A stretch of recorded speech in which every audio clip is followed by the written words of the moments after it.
It's the final week of the regular season in Ohio and Kentucky high school football while the playoffs get underway in Indiana, and we've got all the action for you tonight. It's Friday Football live from the studios of Griffin Hall at Northern Kentucky University. We've got an exciting Week 10 for you. Games tonight will be featuring include Winton Woods at Lebanon, Baden is at McNicholas, Reading is at Marymount, Bracken County is at Beechwood, and Lakota East is at Mason. We've got reporters all over the city to bring you updates on games all across the area. Dimitri Fizich, he'll be bringing us updates on the Greater Miami Conference. Haven Wolf will be bringing us updates on games going on in Southeast Indiana and Northern Kentucky. Matt Subinger will be bringing us updates on games going on in the Eastern Cincinnati Conference. Brendan Bucher's in Northern Kentucky tonight. He'll be covering Holy Cross at Ludlow. Andy Edwards, you know he brings that energy, bringing us updates from the Greater Catholic League Co-Ed. Gracie Kopfer will be bringing us updates from the Greater Catholic League South. And Alex Perez will be in the Tri-State Media Center bringing us updates on games going on outside of the Tri-State area. Welcome one final time for 2023 to the Friday Football Live Command Center. I am Matt Sexton. We've got an exciting night of football. The playoff picture going to come into focus in Ohio, while in Indiana, they're getting the playoffs started tonight. So let's get to our first live action of the night tonight on Friday Football Live. To start our final edition of Friday Football Live for 2023, we are going to head up to James Vandergrift Stadium in Lebanon. It is a showdown of all Warriors tonight. Winton Woods at Lebanon. Winton Woods coming into the game at 7-2 overall, 6-2 in the ECC. Lebanon 6-3 overall, 5-3 in the ECC. Last season, a little bit lopsided. Winton Woods won 44-8, but I think everybody's expecting a much closer game this year between Winton Woods and Lebanon. Lebanon has the ball there across midfield. Let's head out thanks to our friends at ICRC TV for our first live action of the night on Friday Football Live. Brayshawn Brown 0 for 2 on passes. Luke Failer 0 for 1. No rushing yards for either team. Cameron Forte in punt formation. Cameron Jackson back deep at about the 10-yard line to receive this punt. Forte booms this one, and Winton Woods will fair catch it at about the 7-yard line. So we'll see Winton Woods go to work on offense for the second time. Winton Woods comes into tonight 7-2 overall. 7-2 overall, 7-1, 6-2, excuse me, in the conference. Those two losses coming to Anderson and to Milford, as we just previously talked about. And a blowout win, 2 blowout wins. Once again, one against Walnut Hills and one against Little Miami, where they almost scored 50 in that first game against Walnut Hills, but they did score 51 against Little Miami. That just credits this Winton Woods defense you talked about in our pregame. Bryson Brown's going to hand it off to his running back, trying to find a hole, and he jumps out across the 10-yard line, but not before he was taken down on the play by Reed Ayers. Going to bring up 2nd down and 6, so a 4-yard gain on that first drive play. Just about 3 minutes into our opening quarter. Satellite, the ball carrier.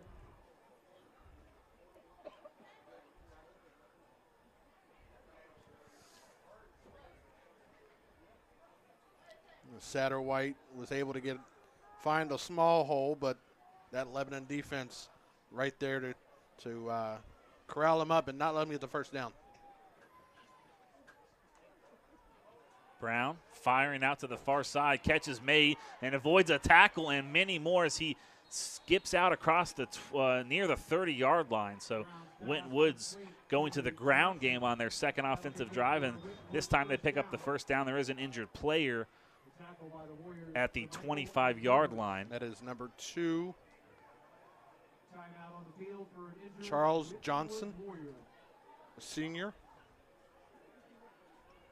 We'll take a quick break, come back to Lebanon after this.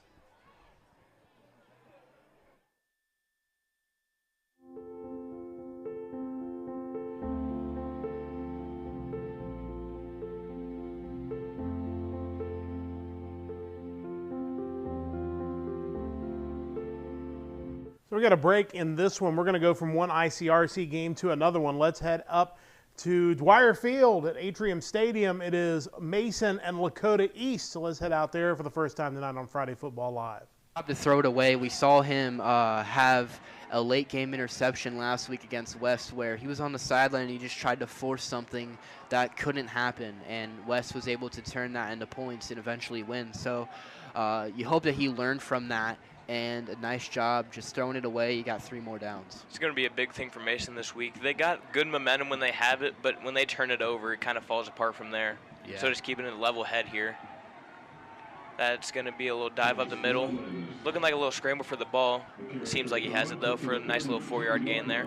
Yeah, it's the first carry of the game for Blevins, and it's going to bring up 3rd down. So East already doing a bit of a nice job on defense, being able to contain. You just hope Mason, you know, they've been struggling on offense this year, 9th overall in the GMC, only averaging about 15 points a game.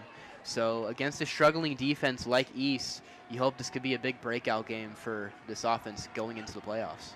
But they're obviously not one of the worst offenses here, as they've been able to eke out a few wins and possibly trying to get their 5th and hand East their 9th loss of the season. Yeah, Mason 4-5. That's going to fall incomplete. So the punt unit will come on, a 3-and-out for this Comet team. You just hope that's not shades of what we see the rest of the game. Only is the first drive. Weather could definitely be in effect. We've seen a lot of rain tonight. Although radar looks pretty good for the rest of the game, at least last time that I checked. So might be getting to Brown a little bit. Brown's going to kick this one away. That'll drop down at around the 30. Then it's going to skirt around a little bit. And it's going to be down to around the 26. Yeah, it takes a bit of an East bounce. But a nice punt from Brown. We've seen him be a little inconsistent as of recently on the punting, but nice job, you know, punting from about your 25. He's back to Mason here in a little bit. Let's check in on St. X for the first time tonight, as they are down inside the 5-yard line against Trinity out of Florida. So it's been a tough season for Trinity. Of course, their season started a little bit later. Obviously, in Florida, they don't start quite as early. They are 1-5 or 2-5, depending on how you look at it. They won by forfeit last week, but the OHSAA, when they compute their rankings, doesn't really care that they won by forfeit. So officially, they are 1-5 on the season. St. X is at 5-4, but obviously much better than their record indicates. I think St. X a big favorite in this one tonight. Let's head out there as St. X has the ball down the 1-yard line. There against Dwayne Goodrum, and now the Bombers are going to bring in that bigger package. Tyler Stegbauer and Stephen Napier. You know, Stegbauer, that lead blocker. Stephen Napier, the biggest of your running backs. Stephen Napier is in the Wildcat formation. They get Offsides. an offsides call. Won't help him much. Move the ball half a yard forward. In our notes, it says this Trinity Catholic team operates out of a 4-2 structure, in many ways similar to LaSalle. If you guys remember back to LaSalle game, the Bombers won that game 24-13 with 272 rushing yards. So the Bombers looking at a similar defense here. They want to establish the run game. They've done so early on. Saul marked off half the distance to the goal line. So it's the 2 tight ends or fullbacks, however you want to classify them. It's A.J. Golden who motions out Tyler Stegbauer, number 45. Napier's going to have it. He's going to run it up the middle. He's going to be close. He's going to be called down short. Maybe even lost a little bit there as he's back at the 1-yard line. Garrett Gordon, 77, hyped up there. As we mentioned, one of the key players for the Celtic defense. 3rd down and goal. Do you expect 4-down territory here, Cam? I would say 4-down territory here. The Bombers have enough power at the back position to power through right here, but I would not be surprised if they gave Stephen Napier the chance to throw the ball. We saw some trickery last week from the Bombers on a fake punt play. They went 49 yards for a Ted Hammond touchdown. Napier's going to look to run. He tries to bounce it to the left. He will not get there. Big stand from the Celtic defense. Now Coach Specht has a decision to make. Forward progress will get Napier the 2-yard line. Points or go for the end zone? Looks like they're going to trot out Marvel package. That's Ted Hammond and Gordy Stolfstead. Gus Folke running in there. And Napier will stay in the ball game. First time we've seen Stephen Napier and Marvel this year. It's usually been Jake Britt or Daniel Vollmer. I think outside of the end of last week's game, that was the first time I've seen him run Marvel this year. So the Bombers trying to establish the run game once again. 4th and 2 on senior night, trying to establish a big offensive touchdown on the first drive. Quickly, Napier up to line. He's going to get into the end zone. Touchdown, Bombers. 2nd straight week he's found the end zone. And St. X leads 6-0 with just 5 minutes left in the first quarter. Great opening offensive drive for the Bombers. Yep, great opening offensive drive indeed, buoyed by those big runs by Jake Britt. And then Stephen Napier punching it in 6th time he's found the end zone this year. That is the most on this Bomber team. So despite his limited snap count in recent weeks, he is still the leading scorer, and he sets the tone here early on with 5:07 remaining in the first quarter. The Elder Panthers, quick update from LaSalle High School just down North Bend as Jake Senja knocks it through. The Elder Panthers score 7 points. So St. X off to a great start. They get the interception. They take it down. They score the touchdown. The Bombers have a 7-0 lead. We'll get you back to Tom Balaban Field in a little bit. First time tonight, we're going to head out to McNicholas. First week, we're going to have a broadcast from McNicholas High School. Big one tonight for the Rockets as they are hosting the Baden Rams. Baden is 9-0 on the season, looking to finish off the GCL co-ed title, while McNicholas could force a 3-way tie for the championship with them and Alter if McNicholas can pull the upset. And, of course, as an added bonus, you get to hear the dulcet tones of the one and only Brady Labor on the call of this one. So looking forward to listening into Brady on this broadcast. McNicholas an early lead over Baden, but Baden on the march down to the 29-yard line. Let's head out to McNicholas now. I imagine this is definitely 4-down territory. Not sure of the range of the kicking game. Nick Warner, the kicker's long for the year, is 41. It would be longer than that. A little confusion on the Rockets sideline there for a second. Had a late substitution and now a flag. I think they had 12 guys in the huddle. They're going to say encroachment. No, it's encroachment instead, and that'll be enough for a first down. Well, when you made that late substitution, usually that's too many guys in the huddle. Want to give a shout-out, too, while we have a chance, to the Friday Football Live group at Northern Kentucky University who happen to be listening in right now. What do you think about being a part of the big time there, Matt Werman? Hey, you know, I'll take what I can get. A little exposure is good exposure, right? All exposure is good, unless you're talking about media, right? Well, as we get back to live action and a little less buffoonery, that's Lim Grayson who goes up the middle, and he will fall forward for about a gain of 2 there. Of course, Andy Edwards, part of our crew, is one of the correspondents. Of course, that is put together by my man Wes Akers, and, of course, their studio anchor, Matt Sexton, who I'll be working with tomorrow over at Thomas More University, by the way. All these shameless plugs, but that's part of it as well. As we get to 2nd and 8, Ritzy, he will chuck it out to Grayson, and Grayson gets across the 20 to the 19, and that'll bring up 3rd down and manageable. They'll mark it at the 19, maybe even as far as the 18-yard line. And right now, it looks like it stopped raining, but still, Baden is not abandoning the running game because it's worked. There's still a little bit of mist up in those lights up there, but I can't imagine that it's affecting too much on the field right now. But the Rams just doing exactly what they need to do and resorting to some old-school football and just pounding it down the throat. They hand it to Yorty. He goes up the middle. He's still on his feet, and he's dragging guys, and he'll have enough for a first down. As Zach Yorty, the coach's son, a senior. And right now, into the red zone are the Rams as we are under the 2-minute mark of the first quarter with McNick leading at 7-0, but Baden is knocking on the door with a ball at the 12-yard line. Yeah, this is just hard-nosed running football by the Baden Rams, and they're taking plenty of time off the clock, and they're working their way down the field. And, the Rockets have to respond once this drive is over. Here is Ritzy. He'll move Yorty behind him in the pistol. Now we'll hand it off to him. He's not going to get far. Good penetration there.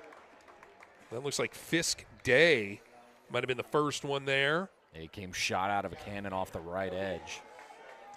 He's going to get his left edge, I should say. No gain on the play, so it'll be 2nd down and 10 as the ball remains on the 12. Baden does not need a touchdown to get a first down, as we're under 1 minute to go here in the first half. As Ritzy, he was the backup quarterback 2 years ago when the Rams came and defeated McNick here in Paradise. He fakes the handoff, he rolls. Oh, he evades one man for the sack, evades a second, throws it in the end zone, and it is incomplete. I don't know how Ritzy got out of that jam, but he certainly did. His intended receiver there was Declan Brown, and that'll bring up 3rd and 10. he avoided being sacked 2 different times. Yeah, and that has been a struggle for the Rockets this year is completely wrapping up their man and bringing them down. They've done a good job of getting the penetration. It's not always the way they tackle, though. A lot of times they just like to hit and drive through rather than trying to wrap them up and bring them down. Well, now it looks like it's starting to rain again. And this is going to be a consistent theme all night. I took a look at the radar earlier, and it does look like patchy rain spots throughout the night. Here's Ritzy out of the shotgun on 3rd and 10. Back to pass. It's a jailbreak, but the pass is complete, and into the end zone is Austin Buckle for a Rams touchdown. It was a bum rush there by the Rockets defense, but it left plenty of men open, and he just had nothing but wide open space in front of him to get into the end zone.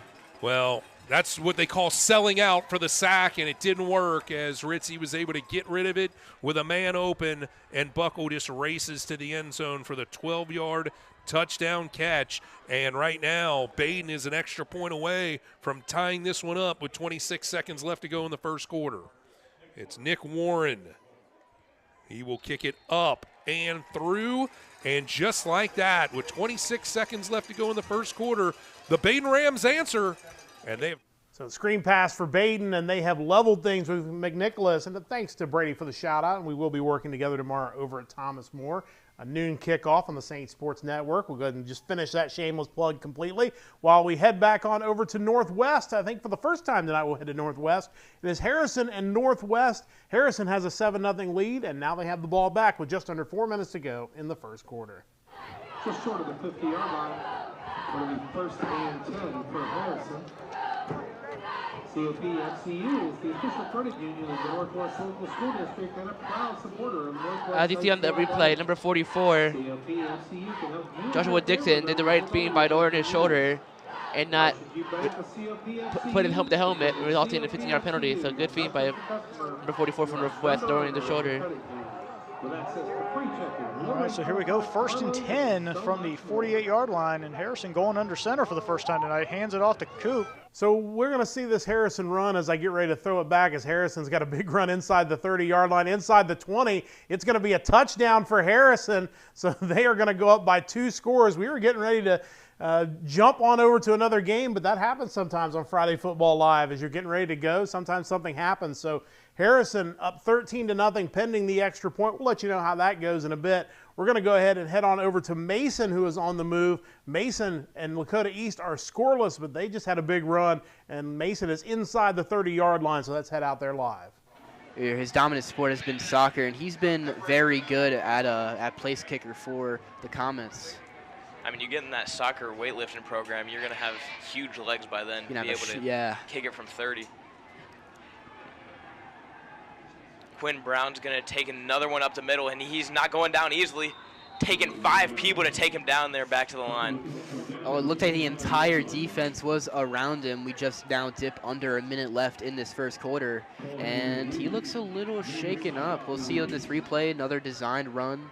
This time doesn't exactly work to Mason's liking.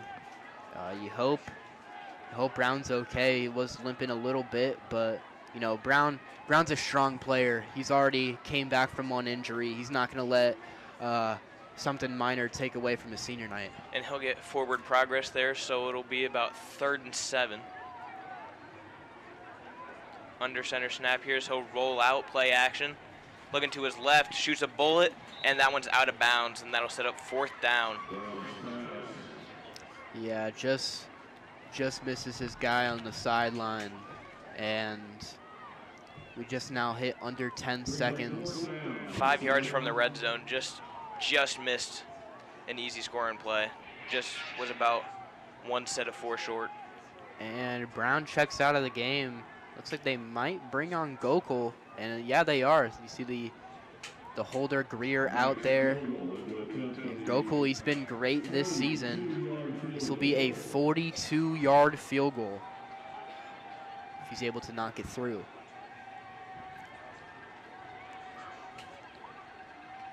Snap is thrown, ball is down, ball is up. Has the distance. And what a kick from Max Gokul. No good, looking like it was wide left. It's a little hard to tell from this angle, but I mean, even still, Goko had a ton. Well, that kick certainly had the distance, but not straight enough for Mason as it will remain scoreless. We're down to the final 3.5 seconds left of the first quarter, so we will jump on out of here and jump back over to Lebanon, James Vandergrift Stadium. They're in the final minute of the opening quarter as well. Still no score between Winton Woods and Lebanon. And again, and this pass count connected. He's going to find the hole and weaves through the Winton Woods defense. That's Lucas Roddy bringing it all the way down inside the 25-yard line. And the Warriors pick up, we'll say, maybe 30 on that play. A nice pickup for the Warriors there. And they were and Roddy was able to just weave in and out of traffic, and he almost found that hole to beat the defenders. Winton Woods bringing the pressure as we are closing in on the final seconds of this first quarter. Thaler had to throw that one into his own bench. It'll bring up 2nd down and 10 from the 29-yard line. So both teams have moved the ball, but credit the defense still to this point right now in a scoreless game. No score. The defense, both defenses are showing up, and we'll see how they can affect each other. We'll see what Luke Thaler can try to do here, and see if they can move the football down just maybe another 10, 15 yards to be in field goal position. I think Micah Thaler and Luke Thaler are thinking touchdown right here. Father and son coaching combination. Thaler had to throw it out to the right, and that catch was made by number 47 on the play, Logan Schmink. He'll lose yards. He'll lose yards on the play, and it'll bring up 3rd down, and that might be the final play of the first quarter, as both teams are going to head to their bench. A loss of 5 yards there for number 47. So after We've reached the end of one. Winton Woods and Lebanon are scoreless. Let's head back to McNicholas. They are underway in the second quarter, all tied at 7. At 7 apiece. Bobo back to pass, and he's going to go for a shot. He's got a man, and it's caught by Carson Young. He's still on his feet to the 20, to the 10, to the end zone. Touchdown, Rockets. It's Isaac White who makes the catch on Senior Day. Oh, my word.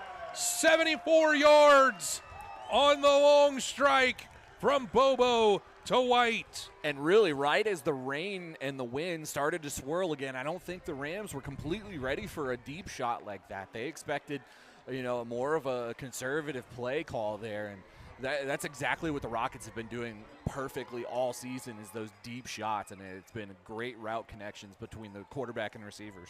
First play of the second quarter as Raleigh Gabriel's kick is up, and it is good. And the Rockets. So the Rockets certainly looking like they're going to hang around in this one against Baden, who was undefeated. McNicholas, a 14-7 lead early in the second quarter. Meanwhile, let's head back to Tom Balaban Field, where St. X already has a 7-0 lead, and they have the ball back. It looks like they're faced with a 2nd down and about 9 coming up across midfield, already leading 7-0. Seen those screen plays. We've seen Chase Staterman. We've seen Jack McClatchy, and this is going to be a Bomber passing offense down its biggest weapon, Brady Bennett, not playing today.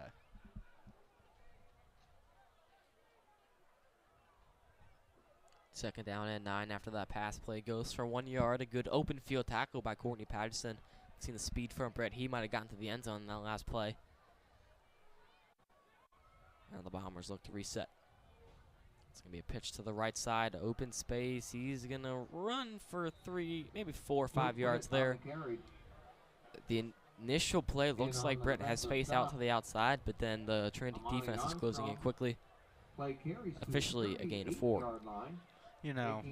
Over the past 4 years, I've become very familiar with Coach Coverdale's offense. And you know what I think it's almost time for, Jack? What? We've seen a lot of running and a lot of screening. What's the time for? Play action. Play action. 3rd down and 5. McClatchy in the backfield again. Second time we've seen that tonight. And that is going, flag flies in. Not sure if we're going to get an offsides or a false start. It did come from. It's going to be the right guard there for the Bombers, signaled for the false start. Yeah. Takes the ball back to the 43-yard line. When the flag comes in from the defensive backfield, it's usually a sign that it's going to be a false start penalty.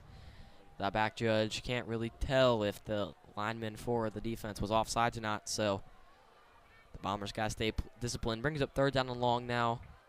Herbstreit in the shotgun by himself. He looks the pass, drops back. It's going to be a quick screen play to Jack McClatchy. He's got space to run. He'll have the first down. Ooh, big time hit there. He will have the first down, however. Nice job by Jack McClatchy. 3rd catch of the game and a first down for the Bombers. Yeah, great job there by McClatchy running through Jacob Dyer, who, I mean, he hit him hard. It was a very, very strong. The Bombers pick up the first down. We want to take you quickly out to McNicholas, where Baden is on the move, trailing 14-7. Ready a first down, so the ball now is in McNick territory at the 34 instead of out closer to midfield. Ritzy. He has Yordi in the backfield with him. It's a low snap. He's back to pass, and he's going to go for it all right side. He's got a man, and it is caught in the end zone for a Baden touchdown. Austin Buckle, and how about that? They answer the bomb, and they're an extra point away from tying this one up. Yeah, and really the passing game hasn't been their bread and butter. So Baden answering just that quickly to get back to within one. We'll let you know how the extra point goes. We want to get you back to the St. X drive in progress. They are down to the 27-yard line. It is still 7-0 St. X. They are on the move. The extra point at Baden McNicholas was good, so it is tied at 14 apiece. Let's head back out to St. X. 76 yards in the first quarter. A very solid outing for him, averaging 79 over the last 4 games. Herbstreit drops back. He looks to throw. He's going to fire to the far side. Jack McClatchy is going to try and make a contested catch. Nice break up there by number 17, Sean Thornton, the defensive back for Trinity Catholic. Yeah, and Sean Thornton right there. Chase Herbstreit trying to lead McClatchy to the sideline. Underthrew it just a little bit. Sean Thornton got inside and just batted that one away.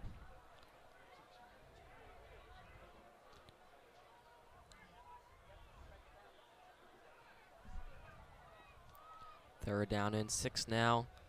From what we can see up here in the booth, it looks like a little sprinkle of rain is starting to fall here on Balaban Field. The Bombers have 3rd and 6. Are going to try it. Oh, they're going to throw a little play action. Stephen Napier's got it. He's going to have, oh, that's a nice play there. He's going to go all the way to the end zone. Touchdown on a screen play on 3rd and long. And Napier has all the touchdowns in the game tonight. What a play from the senior running back of the Bombers lead, 13-0. Number 7 of the year for Stephen Napier right there. A dump off right at the line of scrimmage. It was number 51 for the Bombers with a beautiful tackle. At least I thought it was number 51. He blocked number 51. It was number 75 for the Bombers. My apologies. But Stephen Napier, like you mentioned, 2nd touchdown of the game for him. 1 through the air and 1 on the ground. Stephen Napier getting it done so far for the Bomber offense. Jake Senja, kick is up, and the kick is good. 14-0 is the score, 7:38.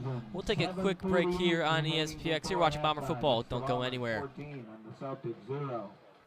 Bombers using the screen game to pick up another touchdown. They lead Trinity 14-0 early in the second quarter. Let's head back to James Vandergrift Stadium. Still scoreless between Winton Woods and Lebanon. They're early in the second quarter. Brown throws it over the middle and intercepted. Number 36 is going to take it to the house for the pick 6. Charles Smith. And the confetti. The confetti rains as that's a pick 6 touchdown by Charles Smith. And I believe he had 1 interception last week for 26 yards and was able to take this one to the house. Really good read on Brown's pass and was able to take it into the house. Carson Forte on to attempt the point after touchdown. For the point after try for Lebanon. Try to make this a 7-0. So Lebanon with the pick 6 to get on top. 6-0 extra point is pending, and extra point is up and good. But they do have a penalty flag, so we'll let you know how that ends up turning out because of that flag. For the first time tonight, let's head out to Beechwood. Of course, Great to have Beechwood on our Friday Football Live coverage, and of course our first road show this season was at Beechwood High School. Certainly was a great experience for all of us, and Beechwood has just continued to roll really since that night, and expected to roll tonight against Bracken County as well. We'll see if Bracken County has something for them. Bracken County does have the ball to start the game. They've just got kicked off just a few minutes ago, so let's head out there now for the first time tonight on Friday Football Live. That's easy. Yeah. That's something that these coaches have taught these kids, have taught Brody Waddell, have taught the other linebackers, Rigler, Campbell, and Flaherty. You know, if you're effective at that, you can be really dangerous defensively. Loss of 5 now back to the original line of scrimmage for Bracken County, 3rd and 10. Single back, I formation again, 1 receiver to each side. Bracken County shown this same here's a corner formation. Pitch out to the left side. Stopped hard. Don't know if that was Greg Benedict or Dalton Tarter. Picks up a couple of yards, but actually got about 5. Back will be 4th and 5. Ball spotted on 37. Yeah, and that was Dalton Tarter on the carry, and you can tell he's kind of hobbled. Yeah. I just think he's not at 100%, and he's kind of hobbling coming off the field. You can tell. It looks like no, they are punting. I thought they were going for it. Yeah, Bracken County is lining up the punt on a 4th and 5. Ball spotted on their own 37-yard line. Freshman standout Tyler Fryman back for the Tigers along with Luke Erdman. Yeah, tough spot for the Polar Bears right now. Who do you punt it to? Yeah, Nobody. I'd punt this bad boy out of bounds. Yeah, they're going to let this clock go as long as possible, and I don't blame them. Snap is back. Kick gets away. Heading over toward Erdman. Erdman feels it at the 35. Cuts it up to the 40. Has a little bit of room here. Tries to make one man miss and does. Cuts it at the 45, 50, right out the midfield. Beechwood will take over 1st and 10. They're going to spot it on the Bracken County 49. Good field position for the Tigers starting out. Guys, Bracken County's wins this year, 26-0. So Beechwood with a good punt return. They are across midfield. We'll get you back to Beechwood High School in just a few minutes. But our game of the night so far, McNick and Baden. McNick is back across midfield, although we have a timeout. So maybe we'll head back to Beechwood and see their first offensive play from scrimmage, as they will be starting at the 49-yard line. So let's see how things go, as long as they're having some technical issues at Beechwood. Hopefully everything will smooth out here. We'll see what Beechwood can do on their first drive. We'll get you back to McNick here in just a few minutes. 2 receivers to his right, 1 to his left, joined in the backfield by Chase Flaherty. Hayden gets fly, hands it off to Flaherty. Flaherty cuts it around the right side, picks up about maybe 1 yard down about the 48. Tried to run around the right side. Nice job by Bracken County. Pick up a 1. Yeah, this Bracken County defense, again, against teams that are at their level or below, they've been pretty good. Yeah. I mean, they've only averaged 18.5 points a game, allowed, and that's pretty good. But again, they haven't seen anything like this. They haven't seen a quarterback of this magnitude. And I'll tell you right now, this safety back there, he better get ready to work.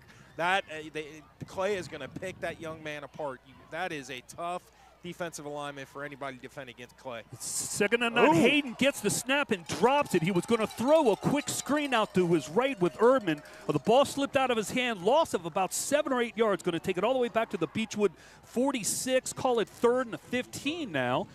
Had a quick throw out there to Erdman, but the ball just slipped out of his hand. Yeah, and that. So Beechwood facing 3rd and long. We'll get back to Beechwood in a little bit. Let's head back to McNicholas, where they have just picked up a first down off of a screen pass. They are inside the 35-yard line. Let's head back out to McNicholas High School, where it's all tied at 14. Receiver wide open. So it's a gain of 11. It'll be 1st down and 10 at the 33-yard line. The clock continues to roll. Bobo out of the shotgun. He's got Nauman next to him to his left. 3 wideouts to the right side, 1 to the far side. They hand it off to Nauman. He goes back up the middle, and he'll get to the 30-yard line before he is brought down.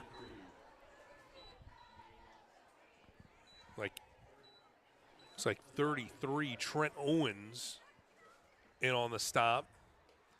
So gain of 3 there, where it's going to be 2nd down and 7.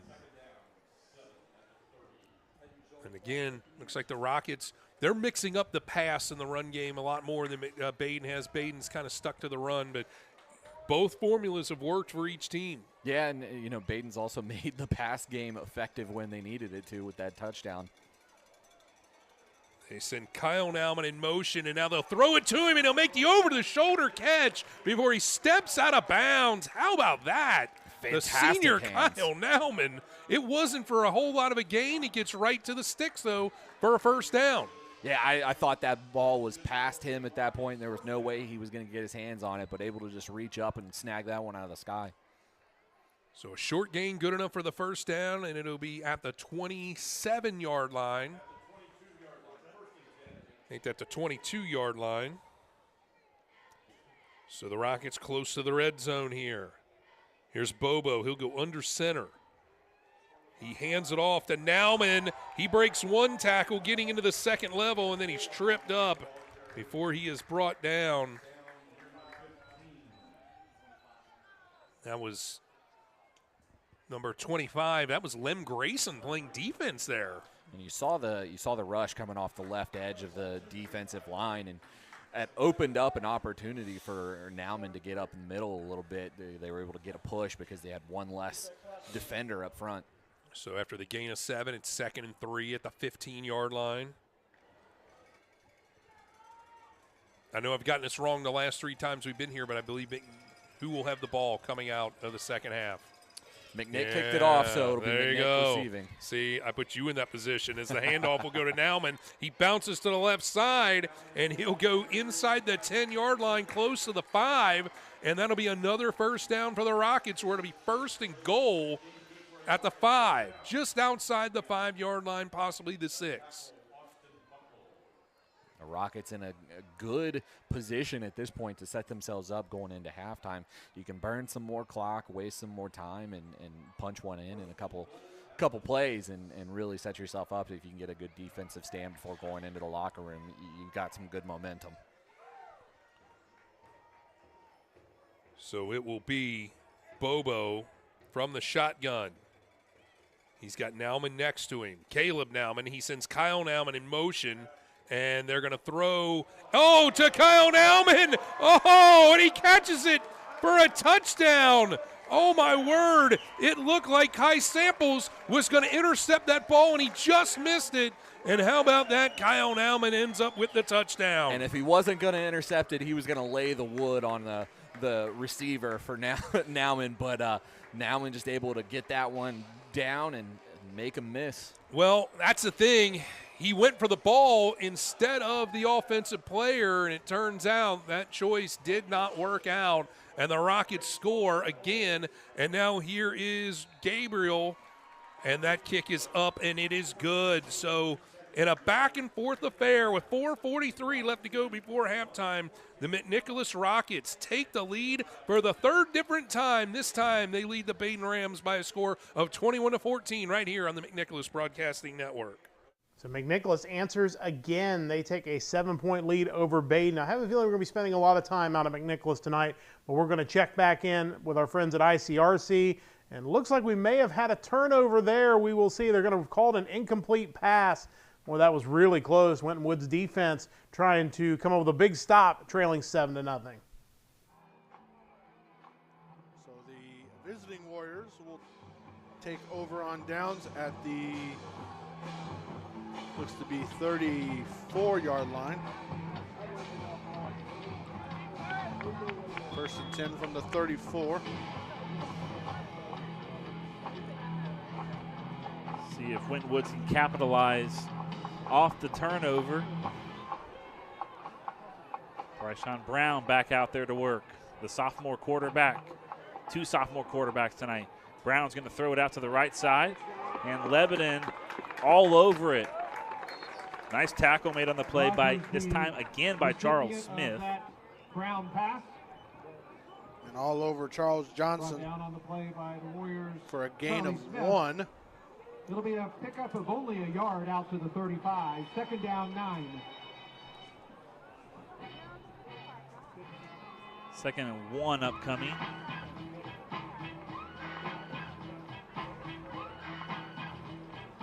Back to our earlier point about these Winton Woods Warriors, the expectations you said for.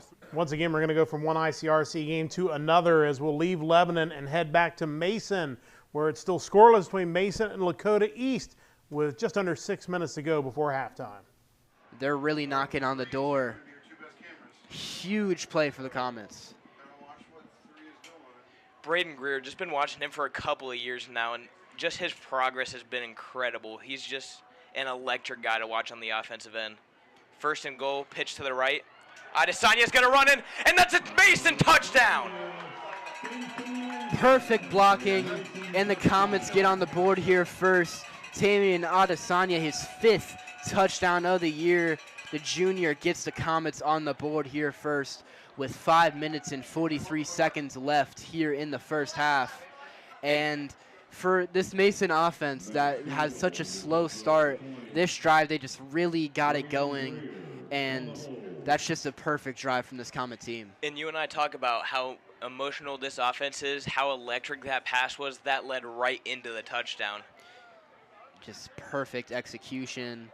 Kicks up and through for the extra point, and Mason will go up 7-0 with 6 to go left in the second. A lot of good to take from that.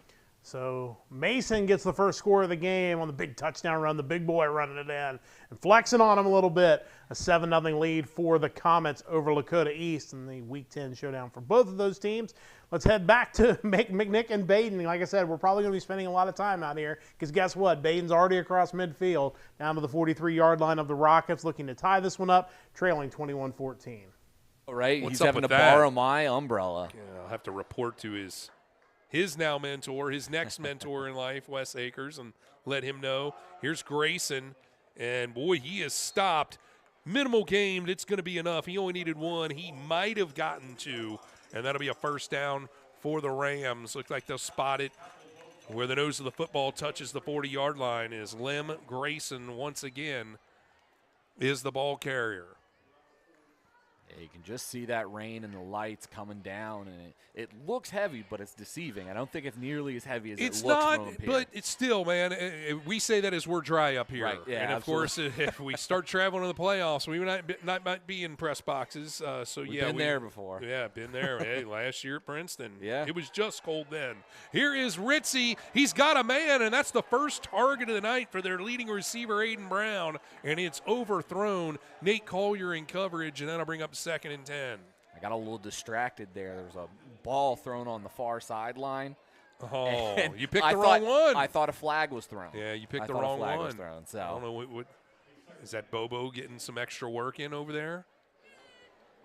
It might be. Yeah, Hard you're telling. seeing him. Yep, he's down there. All right. Looks like he's warming up You're- with you're somebody, or seeing just it. trying to stay warm. At least. I'm trying to concentrate between the lines here. As Ritzy will hand it off to Grayson, and Grayson will just plow forward up to about the 35-yard line, where it'll be 3rd down for the Rams. The key with this Rams offense is the clock just keeps ticking. They're not worried about calling a timeout right now. They're trying to push it down and not give the Rockets another opportunity. So McNick will have the ball. So coming out of halftime, so I'm sure Baden, what they want to do is bleed all the clock and score in the meantime. And just as I say it, the Rams call a timeout. Well, with 2:12, as it turns out, left to go, 3rd and 6. This is a pivotal play here, so Nick Yorty wants to. We'll get you right back to McNick in just a moment. Let's head out for the first time tonight, or for second time tonight, I think, to Reading and Marymount. And Marymount is on the drive. They are down inside the 10-yard line. Reading got off to a really good start in this game. They scored 14 points in the first 5 minutes of the game. But now Marymount kind of in the fight now. It's 21-7, and the Warriors of Marymount on the move down inside the 15. Yeah, he's got 439 receiving yards on the year, and he's adding to that total tonight with his 2nd catch of the game. Going 5 wide again. Wouldn't shock me if they try to go to that Tully run up the middle here, or he could look to throw for the touchdown. Rolls out right. Now he will scramble. Looks like he has the edge, and he finds the end zone. Charlie Tully responds, and Marymount refuses to go away in this one. Yeah, it's a great play from Tully. Good decision there to roll out right. I mean, he didn't even get touched going in the end zone. Shows how shifty and quick. So Marymount back to within a score. We'll certainly keep an eye on this game as the night progresses. Let's head back to McNicholas, though. This is the game of the night. Baden on the move, down 21-14, facing a 3rd down and 6.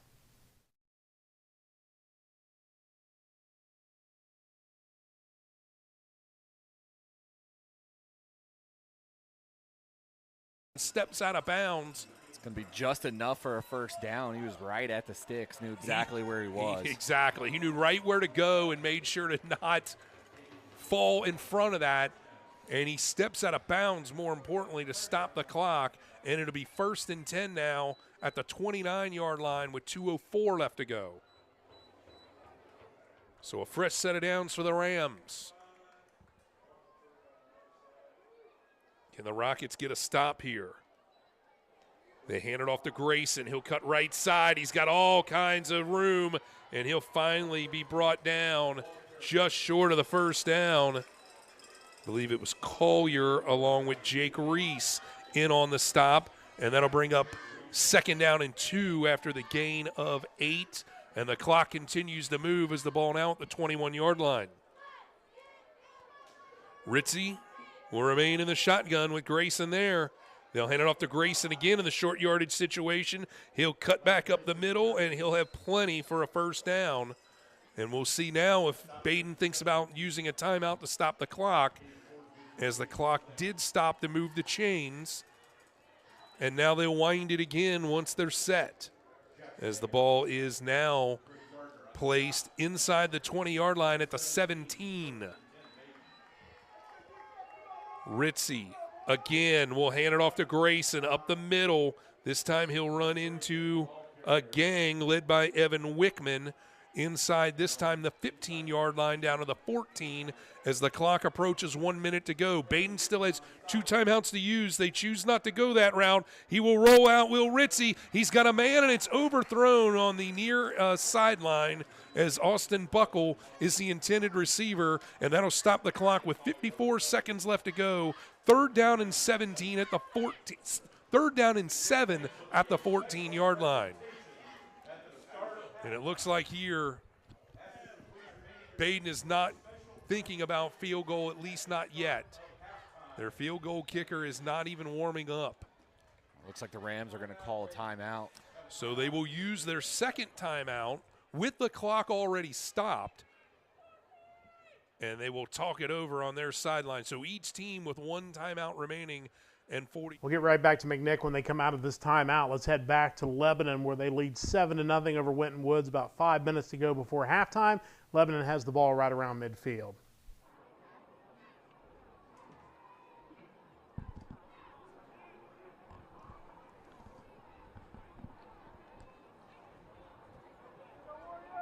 So Luke Failer and the offense back out on the field. So a score update. As Winton Woods goes to the ground game. Flag flies, hard hit at the 40-yard line. Down from 2 sides of the play. Schmeck, the ball carrier. Number 47, that's He's Logan right now marked down Schmeck. at the 39. A huge hit on the end of that play.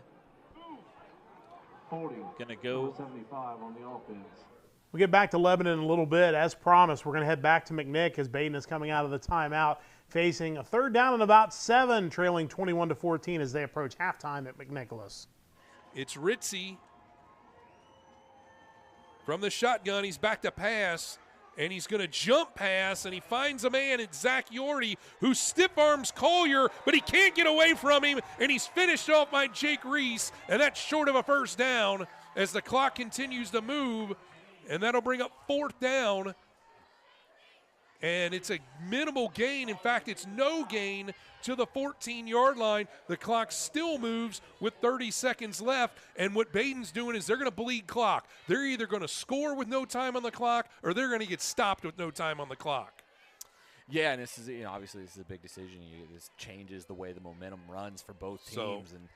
So we're going to have 1 play left here in the half, 4th and 7 from the 14-yard line. They might call a timeout to organize themselves, and I think that's what they're going to do. You might as well. You got 1 left, and they're going to wait till 3 seconds to use that final timeout and come up with a play that hopefully for them will score a touchdown, and for McNick, they're looking to stop it. Do you think he's thinking kick, or is he going touchdown? No chance. The kicker is not warmed up. He just started to act like he's warming up, but that's for the extra point. Yeah, true. It looks like a good kick, though. The guy's been good. Nick Warren all year long. He's already got 2 extra points so far today. On the season, though, if you look at it, Nick Warner is just 3 for 7 on field goal attempts. He does have one that he's made from 41 yards. I'd say this is touchdown or bust, right? Yeah, No, I mean, they're with going to the- send out a different kicker. This is going to be more of a long-range kicker. This is going to be Rowan Brown, and this is now is this Warner or is this Brown here? This is 88, so this is going to be Warner, who's 3 for 7 on the year, and McNick, who is probably not expecting that. They used their last time out here to make sure they got all their bases covered. It's a kicker that they haven't seen yet so far. You got to think that maybe they were thinking there was a little trickeration going on. So it is Warner. While we're waiting for them to come out of the timeout, we'll just run down some scores really quickly.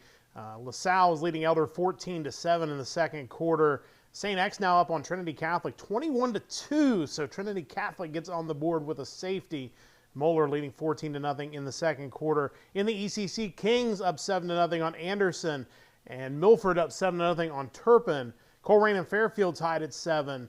Oak Hill's up 7-6 on Middletown. Princeton 21-0 over Sycamore, and Lakota West 7-0 over Hamilton. Let's head out to see if Baden can pull to within 4 right before the half. Of a wide receiver, Brady Raines. So it's not a quarterback in case they would put a play on. Here's the snap. The kick is up and waiting for the signal. It is good. So with time expiring, it is a 31-yard field goal by Nick Warner that will put points on the board for the Baden Rams, but it is not enough to tie the score as we go into the intermission with the McNicholas Rockets leading the Baden Rams by a score of 21-17. And we're getting Andy Edwards. So they have reached the half at McNicholas. Upset alert in full effect as McNicholas leads 21-17 at the half. Let's head back to Tom Balaban Field where we're going to have another field goal attempt. This one a 31-yarder from Trinity looking to add to their 2 points they already have on the board. Be good. So Trinity Catholic scores 5 points here in a wild last minute. Still 2 seconds on the clock, so the Bombers will have a chance to return a kickoff. But 21-5, not the final score we were expecting. And after this kickoff, you see when the Bombers just got to go into the halftime and forget the last 40 seconds that just happened. 21-5. I've never seen that score in a football game before.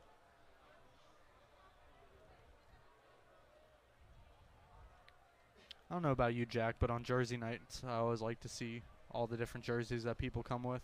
Yep.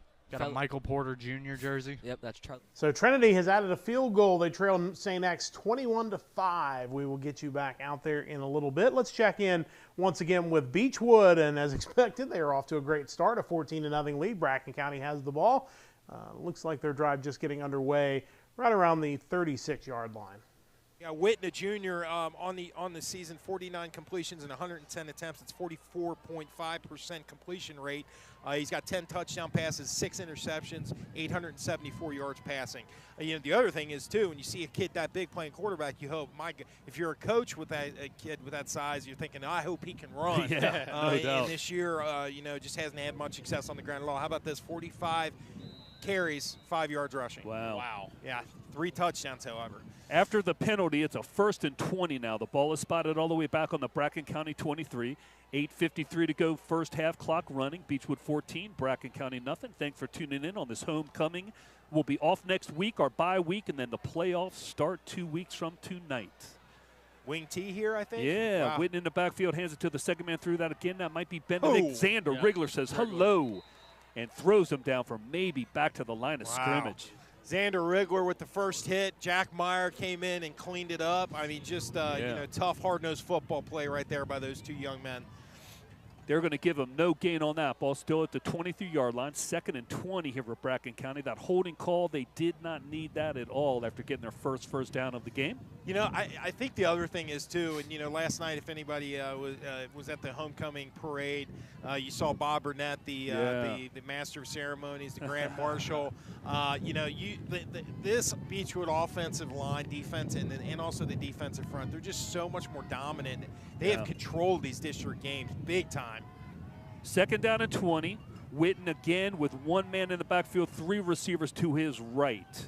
He gets it, hands it to the Greg Benedict, the back through. He's going to get a couple of yards again. Not much out there. Is going to bring up about a 3rd and 17 takes it out to about the 26. Yeah, Xander Rigler having a field day out there He tonight. is. You know, he was the first tackler on that play. Chase Flaherty came in and assisted, but Rigler again. You know, Mark, and we've seen this, and Kevin, you see it with the baseball players. Sometimes you get to the end of the regular season and you see these seniors who all of a sudden they start to feel at the end of their careers in whatever sport it is, and they start their level of play starts to rise. Yeah. And Xander Rigler has always been an excellent football player, but now we're starting to see him take it to a different level, and man, that just makes this defense and the goal line offense so effective. No doubt about that. Bracken County comes out. They're calling it a 3rd and 16. Ball spotted on their own 27. Jackson Whitman now in the shotgun with the I formation behind him, and they're going to call a timeout. They don't like this.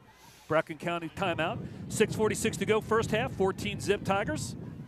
The guys, we were talking about the volleyball team. Just want to give a shout out to a couple of the stat leaders on that team. Isabel O'Brien is just an unbelievable freshman volleyball player. Guys, this freshman or this 8th grade freshman and sophomore class is unbelievable for Beechwood. Yeah. There's so much talent, so much size, so much ability. This is just the beginning for this volleyball team. Isabel O'Brien, she leads the team with 221 kills and 110 aces. Well, we've got a break in the action here at Beechwood. We've got a couple of halftime segments we want to talk about. Of course, we've got the playoffs coming up, and obviously we've got a lot of focus on the top teams in the area, and our own Brendan Bucher was able to put together kind of a recap of some of the top teams in the greater Cincinnati area. Let's throw it out to him for an update on those. State according to each state's media polls. Starting here in Northern Kentucky, there continues to be 8 teams receiving a top 10 ranking in the Commonwealth. In small school class 1A, Newport continues to hold down the number 10 position. Newport Central Catholic, on the other hand, moves up 1 spot to number 7. Defending state champions Beechwood continues to find itself behind Lexington Christian in the 2nd spot in Division 2A. In Division 3A, Lloyd drops down in the number 8 position after being defeated by number 2 rated Lexington Catholic, ending what would have been an undefeated season for the Juggernauts. In Class 4A, Covington Catholic continues to be ranked 3rd. Once again, the Highlands Bluebirds are ranked 2nd in 5A, with Cooper moving up to the number 5 position. And in Big School 6A division, Simon Kenton moves up 1 spot to number 9. Over in Ohio, the undefeated Princeton Vikings and Milford Eagles continue to hold down spots at number 4 and number 5 in this week's Big School AP poll. And Centerville and Moeller round out the top 10 with the 2 final positions. In Division 2, Anderson is tied for the number 4 spot, and Withrow moves up to 7. Winton Woods cracks out the top 10 at number 10. In Division 4, Clinton Massey continues to hold down the top spot, and Taft continues to hold down the number 9 position. Wyoming, who saw its 75-game regular season winning streak come to an end last Friday, only dropped a few spots to number 8 in that division. In Division 5, Coldwater continues to be ranked 3rd. Valley View hangs on to 4th after an impressive win over Brookville. And Waynesville moves up 1 spot to number 9. In Division 6, Versailles holds down the top position with Williamsburg and Country Day ranked 7 and 8. And in the Ohio Small School Division, Marion Local is number 1, and Sonoya number 2, and Minister is ranked 7th. And finally, let's head over to Indiana. Defending state champ East Central finishes the regular season in the top spot in Division 4A. And in Small School Division, Milan comes out number 10. That rounds out our look at the top teams in the Tri-State. Now let's head it back to NKU and Friday Football Live. Thanks to Brendan Bucher for that. We're going to drop back in on Beechwood, and looks like that they have just gone to the second quarter there at Beechwood. It is 14-0 in favor of Beechwood, but Bracken County has the ball. We'll continue to keep an eye on this. We'll get you back to Beechwood in just a moment, but we also want to talk about some of the top performances from week number 9 in the high school football season. And to do that, we're going to throw it out to the guys of the Warriors Broadcast Network for an update on the top performers from last week. Welcome to our Friday Football Live Top Performer segment. I'm Griffin. And I'm Town. St. Bernard Elmwood Place has been a force in the Miami Valley Conference for this entire season. This is thanks to consistent dominating rushing performances from D'Amico Harris. In last week's blowout win over Little Miami, Harris rushed for over 250 yards and scored 4 touchdowns. Another player who put up big numbers on the ground was the quarterback at Fairfield High School. Talon Fisher rushed for over 300 yards and found the end zone 4 times last Friday. This included the game-winning touchdown in overtime 36-30 win over Middletown. Over in Kentucky, there's another quarterback who's been putting up huge yardage numbers this season. His yards are gained through the air. In last week's blowout win over Carroll County, junior quarterback Clay Hayden threw for over 300 yards with 5 touchdown passes. Down the road at Ryle High School, Jacob Savage had a savage night on defense. Savage recorded 24 tackles for the Raiders in its game against Great Crossing. At Newport High School, Kendall Buck Barber had the performance of the night in the Wildcats' win over River City rival Bellevue. Barber scored a touchdown on a punt return, a kickoff return, and on a fumble recovery. The other Buck Barber on the roster, Khalil Buck Barber, put on an impressive performance on defense. Khalil Buck Barber recorded 2 tackles for loss with a total of 11 tackles on the night, 8 of which were solo efforts. But perhaps the most impressive defensive performance from Friday night came from the Lakota West defense. In its game against Mason, the Firebirds shut out the Comets in the first half, then held off some late offensive rallies to hold Mason to just 1 touchdown. The 10-7 victory helped to keep Lakota West near the top of the GMC standings. Thanks for watching our Top Performers segment from the studios at Marymount High School. Now back to NKU for more Friday Football Live. Thank you, guys. We'll head back out to Beechwood now. As Bracken County still on the move. They're down inside the 30-yard line, but facing what looks to be a third down. Kind of hard to see the chains on our screen, but looks like third down coming up for Bracken County, trailing 14-0. Again, it's one of those things that, you just don't, as an offense, it's not like you can just do that. You have to be coached to do that. So kudos to Stephen Tarter, the coach for the Polar Bears, because they're doing it well. Witten again under center, I formation behind him. Now he goes into the shotgun. Now he goes down to the right tight end, and they call a timeout. Okay. Didn't like what they saw there. Bracken's second timeout. He definitely didn't like what he saw. Xavier Campbell, or I'm sorry, Xander Rigler walking right up over the left guard and looking like he was ready to jump over there and sack him. But yeah, nice job there by the defense. Whew. Second timeout called for Bracken County. 3:44 to go first half, boys. Also, just want a shout out to our guy, girls soccer coach, Hemwa Camille. Yes. Well, they've got this timeout going on. I'll run down some scores in the GCL South. LaSalle is retaking the lead on Elder just before halftime, 20-14. St. X leading Trinity Catholic 21-5. That has reached the half at Tom Balaban Field. Mulder leading Martin Luther King Jr. out of Michigan 17-0 at the half. In the ECC, Kings has added another touchdown. They lead Anderson 14-0. And Lebanon and Winton Woods is still 7-0 Lebanon just before halftime. Milford leading Turpin 7-0 at last report. And still in the timeout, so we'll continue down our scores. Princeton leading 21-0 over Sycamore. Some games from out east we didn't mention earlier. Blanchester leading East Clinton 12-7. Wilmington up 14-7 on Western Brown. Bethel Tate up 21-7 on Fayetteville. Williamsburg a 7-0 lead on Claremont Northeastern, and Clinton Massey 14-0 over New Richmond. And of course, really a game we're keeping an eye on, the GCL Co-Ed. McNicholas leading at the half over Baden 21-17. We'll get you back to there when they start third quarter action, probably in about 15 minutes time. But for now, let's continue this Bracken County drive as they trail 14-0 to Beechwood. Down and 8, Bracken County's ball spotted on the Beechwood 27-28 call it, 3rd and 8. I formation, 1 receiver out to each side. Witten under center. Gets a snap, hands it to the first man through, gets a little bit of a hole there, looked like, and then gets about 4 or 5 yards, call it a 4th and 4, takes it down about the Beechwood 24. Yeah, nice job by Nick Alexander there to bring down Cody Lippert, big Cody Lippert, to bring him down low. Those kind of backs, you got to get them low, or they're gonna power through for extra yards to the next level. So Nick Alexander making another nice play. 4th down and 4 here. Bracken's going for it. Jackson Witten looking into the sideline to get the play. Clock running, 3:10 to go first half. 14-zip Tigers. Kind of started off quick. This second quarter's gone slow for this. This is outstanding coaching here by Steve Tarter. I mean, to have them only 2 scores down here with 3 minutes left in the first half is very nicely done. Witten under center, pitches left and throws back to the right on a reverse.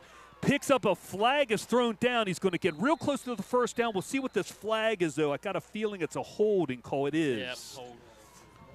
Yeah, good thought. I mean, try to throw a little misdirection in there with one of your fastest players in Jordan Brevard, but unfortunately on plays like that, a lot of times you see holds on the edge. I really think he had the first down too. Yeah, he sure did. Right up to 20. So that holding is caught on Bracken. Beechwood can't decline it. They could have if he didn't get the first down, but I think since he did get the first down, they'll accept it. They will. The ball is going to be spotted now back on the Beechwood 35. I'm sorry, 34. It's going to be 4th down and about 14 here for Bracken. See if they go for this again. They probably will. Yeah, now the Ashton Buchanan, the receiver who made that impressive catch earlier in this second quarter, earlier in this drive, he is their kicker. He has only attempted 1 field goal this year, and that he missed it. Timeout on the field called by the refs. I was going to say, Yeah. they had that spotted. They're going to re-spot it. Yeah, Okay. okay. Now they're spotting it at the Beechwood 30. So it's going to be 4th down and 10 now for Bracken. How they pick up 4 yards on that one. Clock running, 2:28 to go first half. Bracken County's had a nice time-consuming drive here. 3 receivers now out to Witten's left. 1 back behind him, 1 receiver to the right. Statue of Liberty play, maybe, from Baruski. Witten goes back to the At shotgun. this point, I'd now. try anything. Yeah. 6 on the play clock. Witten under center now. Gets a snap, throws quickly out to his left, complete, but a toast of Tigers going to put him down for about a 3-yard loss. Yeah. Beechwood takes over. Yes, Sean Souter with a great play right there again. And, Sean Souter's just too talented of a corner, too tough of a corner to So Beechwood's defense comes up with a stop there. They continue to lead 14-0. Of course, we were bringing you to a lot of games around the area tonight. There are some games we don't have live feeds of, but we mentioned we've got a crew pretty much everywhere in the city tonight that needs to be covered, and that includes our own Dimitri Fizich, who is out covering a big one tonight between Lakota West and Hamilton, and we have these first half highlights coming up of a 7-7 game at the half. We'll take you out to the highlights right now, and it starts off getting on the board first as the touchdown run by Braden Johnson, the sophomore running back, to give Lakota West the early lead 7-0 over the Big Blue of Hamilton. And then Hamilton is going to answer before the half, as you see the touchdown by the sophomore running back. But again, Hamilton going to answer as quarterback Antonio Mathis is going to find Marlon Reed, the junior running back, down the field. He pulls it in, and he's going to pull away for the touchdown. The extra point was good, and at the half, it is 7-7 between Lakota West and Hamilton. Let's head back to Beechwood, where it looks like they are now just like that, immediately deep in Bracken County territory. Bracken County actually going to take a timeout, I think, to slow things down just a little bit. But let's head out there live. We will see Bracken called it. Okay, so that's their last time out of the half. 1st and 10 Beechwood on the Bracken County 20 after a fantastic catch by Luke Urban there. Goodness gracious. He kind of adjusted for that one there. He started off, had to cut back and get that ball. Nice catch. Yeah, I mean, he's just got such his ability just to find the ball in situations where it's not thrown, perfectly to him is just next level. Just taking a look, coming into tonight, Luke tied for 32nd in the state with 34 receptions, tied for 20th in the state with 707 yards receiving, 9th in the state with at yards per catch at 20.8 yards, and tied for 4th with 12 touchdowns. Wow. I mean, he is just having such an incredible year. And again, like Clay, like Maddox Kelly, like some of these other younger players, getting a lot of attention from colleges because you can't look at numbers like that and look past it. Just so incredibly talented. We got 3 timeouts. So we got you still got 3 timeouts. 3 timeouts. Yeah. 1:19 to go first half. Beechwood comes out after the Bracken called their last timeout. 1st and 10 at the Bracken County 20. Clay Hayden in the shotgun, joined in the backfield by Chase Flaherty. 3 receivers to his left. Cusick out alone to his right. Hayden gets a snap, looks right, now looks left, throws it wide open. Talon Linder. Flag comes down. Talon takes it to the 6, down to about the 7. Clock will run, see what the flag is. Clock stops at 1:11 to go. Yeah, it looks like it's going to be a hold on Beechwood. Holding Beechwood. That's going to bring the ball back here. Plenty of time and 3 timeouts, as Coach Gray said. 1:11 to go first half. They're going to spot that at the 20, so it'll be all the way out to the 30 after the penalty.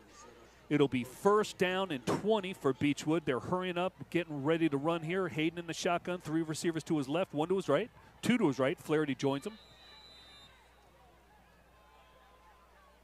Clay gets a snap. Looks to his left, rolls to his left now. Has some room to run, he will. Look at this. 25-20 down to about the 25. Gets out of bounds smartly. Ooh. Gets helped out of bounds at about the 15. Picks up about 15 yards. It'll be 2nd and 5. Yeah, nice job. We'll keep you updated on this Beechwood drive, but we've got, again, reports coming in from across the city, and it's our own Andy Edwards, who is out at that McNick-Baden game tonight. He's going to be bringing us updates on that game as well as the other games in the GCL Co-Ed. Andy? Andy Edwards here reporting live from Penn Station Stadium, where we are in a great match here tonight against the Baden Rams and the McNicholas Rockets. The Rockets are up 21-17 on the Rams, but this is a fight. This is one heck of a fight going into the second half, and we're going to see who comes out victorious here. Isaac White already with 2 touchdowns on his name tonight, and also Buckle on the Rams with 2 touchdowns on his name tonight as well. Other halftime scores coming at you is Alter versus CJ. Alter is at 14 against CJ 7. See how that matchup comes out. And unfortunately, Fenwick and Carroll, we cannot find a score and it has not been reported, but we'll definitely report that if I get more information. For Friday Football Live, this is Andy Edwards. 48 seconds to go. Thank you, Andy, half. for Beechwood that 14, energetic Bracken County update nothing. on the games going on in the GCL Co-Ed tonight. They are still in a timeout at Beechwood. While they continue this timeout, I'll let you know that the LaSalle Elder game has gone to the half. That is a 20-14 lead for LaSalle. St. X leading at the half 21-5 over Trinity Catholic. Moeller leading at the half 17-0 over Martin Luther King Jr. out of Michigan. And one game I want to give you a score on because we're probably not going to go back out there unless we have to. Harrison, I believe it is now 42-0 over Northwest. That has gone to halftime at Northwest High School, so that one pretty much taken care of. So like I said, we probably won't go back out there unless we have to, but we will right now go to Beechwood as they continue their drive. 3rd and 1, Hayden gets a snap, hands it to Flaherty, goes left, a big again. block, Get 4, in there. 3, 2, 1, touchdown. Yeah. Then Chase again. Flaherty. Then again. Wriggler, you called Yeah. it. Nice block. Yeah, Murph's 2 for 2. Yeah, baby. I mean, well, I mean, he's like a ton of bricks hitting you. Yeah. I mean, you know, the defensive end there, it was either the defensive end or the outside linebacker. Again, had a direct line to Chase, but he just stonewalled him, and it wasn't a pancake. It was, but he was in the right spot at the right time, and Chase cut right inside his inside hip. It was a great block. Chase's 2nd touchdown run of the game. Colson Lair out for the extra point. 44 seconds to go, first half. Snap is back, hold is down, kick is good. 44 seconds to go. Beechwood 21, Bracken County nothing. Big turn of Out of the final 44 seconds of the first quarter, Beechwood rolling again, 21-0 over Bracken County. They are out of the half at McNicholas, which has been our game of the night. McNicholas leading Baden 21-17. They are just underway in the 3rd quarter. Give him a generous spot from where they blew the whistle. They're going to mark him at the 29, but he was pushed back pretty far, almost back to the 20 when he finally hit the ground. Either way, it's a loss of 6, and it'll be 3rd down and long, and this has been probably the worst position behind the chains either team has been in tonight. And we'll see how the Rockets dig their way out of this hole. It's a 3-and-out for the Rockets. That's not the start they were looking for. Bobo in an empty backfield. From the shotgun, he's back to pass. Here comes the blitz. He finds a man across the middle, and it's caught. It's Kyle now, but he's still on his feet, crossing midfield, and he's finally brought down at the 25-yard line. And how about that for a big pickup for the Rockets? Tripped up there by Kai Samples at the end of the run, but just a fantastic job by Nauman to open things up. And once he gets those wheels rolling, it's very, very hard to catch up with him. And I think had Samples not had that shoestring tackle, he probably would have broken it for the house. The ball placed at the 28-yard line. Gain of 43 on the play. And the Rockets right now on a 3rd and 16, rip off a big play there. The handoff to the man in motion is Young, and he runs into his own blocker, and he is forced down. See who came down with the tackle there. That looked like number 25, and that is Lem Grayson playing both sides tonight. And that'll be a loss back to the 31-yard line. The Rockets have done a pretty decent job of, if they get behind the sticks, they still seem to manage to pull some decent plays out of their back pocket. And so far, so good on this drive, but you got to stop getting yourself behind the sticks. So it'll be 2nd and 13. Bobo from the shotgun. He'll have Nauman switch sides to the right. Bobo back to pass. And he will be, he avoids one sack. Can't avoid the second one. He almost just ran right back into 2 tacklers rather than breaking out the opposite way where he had nothing but green. Well, Royce Rachel had him first, but Nick Rings was the one who finished him off, and now it's 3rd and even longer, all the way back to the 40-yard line. That's like 3rd and 22. Yeah. Well, see if McNick can pull off a play again like they did, but they cannot, depend on that kind of thing. Yeah, and at this point you're in 4-down territory. Obviously it's not kickable. So as long as you can make a positive play here, you're going to go for another one. We're under the 9-minute mark here. McNick leading at 21-17. Bobo from the shotgun. He's back to pass. He'll throw across the middle, and it's intercepted. The only man there was Austin Buckle, but he's wearing the wrong colored jersey. He's across midfield. He's still on his feet before he's finally forced out of bounds on the tackle by Caleb Nauman, and that is a big-time answer for the Baden Rams. That's not a momentum shift that the Rockets needed right now, but the Rams just had a great job of getting penetration and forcing Bobo to make a tough pass, and unfortunately to the wrong team. Boy, that was the only guy in the neighborhood was Austin Buckle. But again, he's wearing a white jersey when Bobo was looking for a black one. And right now, can the Rams take advantage of the mistake by McNick? They'll have it in Rocket territory at the 46-yard line. McNick was able to take advantage of a Ram mistake in the first quarter. So the Baden defense comes up with a big play, and now they have the ball across midfield looking to take the lead on McNicholas. We got a lot of games going on outside of the greater Cincinnati area, and to get updates on those games, let's throw it to Alex Perez and the Tri-State Media Center. It's Alex in the Tri-State Media Center updating you on scores outside the Tri-State at the break. Chargers showing why they are the reigning state champs as they are shutting out Tippecanoe 21-0 at half. Tri-West is locked in a tight one, but they lead Danville 13-7. In Ohio, after a failed fake field goal, for Akron-Hoban, they are tied with St. Edward's 7-7. Marion Local is in a fight to keep Ohio's longest overall win streak alive, but they lead 14-7 over Coldwater at half. Ooh. In Kentucky, Mel seems determined to avenge their state title loss as they're up on Bullitt East 28-0. To find out how these games end, stick with us at FridayFootballLive.com.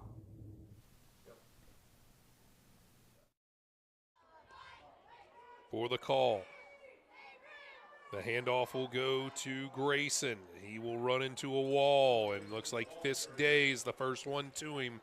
But again, it's another 5 to 6 yard gain across the 30 and close to the 25. And this is a tale of what we saw in the first half, where the Rockets just not having a great time stopping this running attack of the Baden Rams. They'll mark it down at the 26. So it'll be 2nd down. 2nd and manageable, unlike on the Rockets drive. Ritzy again as the clock continues to move. He'll fake the handoff. He'll drop back to pass. He's got a man over the middle, and it's caught for a touchdown, Baden. It's Aiden Brown, the team's leading receiver. He was relatively quiet in that first half, but not so much anymore as they come away with the touchdown and take the first lead of the game for Baden. This extra point puts them 3 points up, so it's still within field goal range of the Rockets, but the Rockets have got to make some adjustments. So for Brown, that is his 9th touchdown of the season. As Nick Warner, who kicked that field goal at the end of the first half, will go for the extra point. And it's up, and it is good. So with 6:43 left to go, the Baden Rams strike, and they take the lead. They are ahead of the McNick. So Baden answers with a touchdown after the turnover. And so Baden has a 24-21 lead, I should say, over McNicholas. We'll get you back there in a minute. Let's head back to Atrium Stadium and Dwyer Field. It is 7-0 Mason early in the third quarter, and Mason has the ball to start things just underway in quarter number 3. He's only ran the ball 2 times before. That's his 3rd of the year. So Mason likes to do that a lot. Another guy we see, Liam McManus, he's done a nice job filling in as a fullback as well. And a dive here by Adesanya to pick up another short gain. But stacking those short gains is working out well for Mason right now, pushing across. Yeah, I mean, this entire drive, I don't think we've seen Brown throw the ball once. Just dive up the middle, give it to Adesanya, and let him push for a couple, and get as much clock down. We're already nearing the 10-minute mark here in the third quarter. Just a fast-moving game overall. We haven't seen much clock management. One timeout called compositely. Yeah, it was a little weird clock management towards the end. This can be another handoff to Adesanya. Yeah, end of the first half, we saw a little maybe confusion on East as they were setting up for a hurry-up play with 2 seconds on the clock, then ended up getting it off. Yeah, and they had a couple timeouts left, just not sure what was going on. Some miscommunication from head coach John Kitna, and hopefully that was fixed in the locker room. And Mason, a nice drive so far. Kind of stifled on the second down, so we got 3rd and 4 here, trying to push for another first down. Under center snap, and Quinn Brown will drop back for a pass, and that one is caught by Greer, and looks like that'll be a first down. Yes, it will. I mean, so far it's been the game of Braden Greer. We said it a couple of times that last year he was top 5. I feel like Mason has the first down. We're going to continue to watch this game, but again, we've got updates coming in from all across the area. That includes on the red turf tonight at Ludlow, where Ludlow's hosting Holy Cross. Our own Brennan Bucher giving us an update on that one at halftime. Brennan. And that will do it for half number 1. I'm Brennan Bucher reporting live from Ludlow, Kentucky, bringing you Ludlow Panthers football. And Panthers, they've got the lead here at home on senior night. So what's gone right? And it's well, caught by Aiden Young. Baxley just scored the second touchdown for the Panthers. And right here on the goal line, some heavy running. And I'll say this. All right, this game will be won and or lost in the trenches. That is for sure. I used the word on Twitter, if you follow me, a slobber knocker. That is what this one is. A tough battle. You got guys like Tyler Luster. All right, the big boys. They're the ones that are going to be deciding this game in the cold, in the rain that's been off and on all night. It's whose run game is going to get the best, because the deep shots in this cold, wet weather, they're not going to be there. And Ludlow is trying. Don't get me wrong, Ludlow is trying for number 8, Ethan Powell, but good defense, wet conditions, they're not going to get there. So I send it back to you guys in the studio, and that will...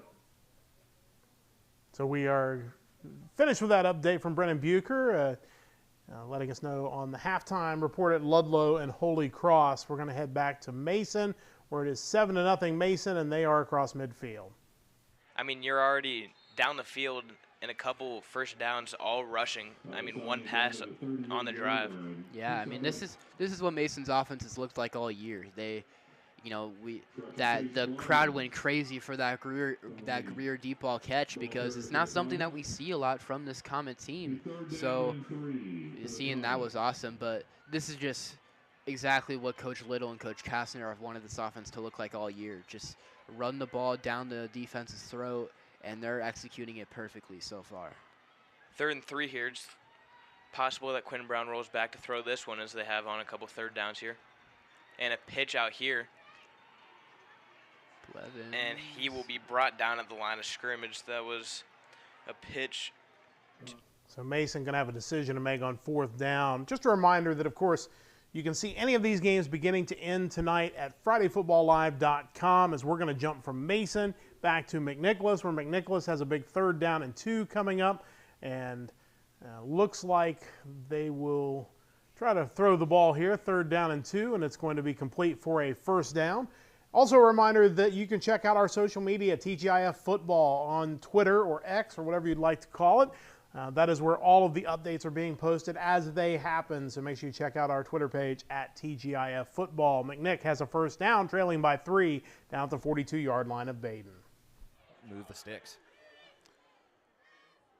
We approach the 4-minute mark of the third quarter. McNick in no hurry at all here, as Bobo had to go all the way to the sideline to get the play call from his offensive coordinator, Todd Nauman, who both of his sons are out there on the field right now. Caleb Nauman in the backfield, Kyle Nauman split right left. They send Caleb out of the backfield, and that one is led too far in front of him for an incomplete pass. As he went into a motion there, it's pretty obvious where that was going to go. Pretty much trying to go for a long handoff there, but Bobo led him too much. Yeah, and I don't know if the ball's starting to get wet again. You're seeing the rain start to come down once again. So it looked like a decent pass. It was just a little too far out in front of him. So to be 2nd and 10. The clock stops with the incomplete pass at 3:40 left to go in the 3rd quarter. Bobo back into the huddle with the play call. He has Caleb Nauman in the backfield with him. One receiver to the far side, to the near side. Bobo fakes. Now he's going to throw long. He's got a man. He's wide open, and it's caught. That is Kyle Nauman for a Rockets touchdown.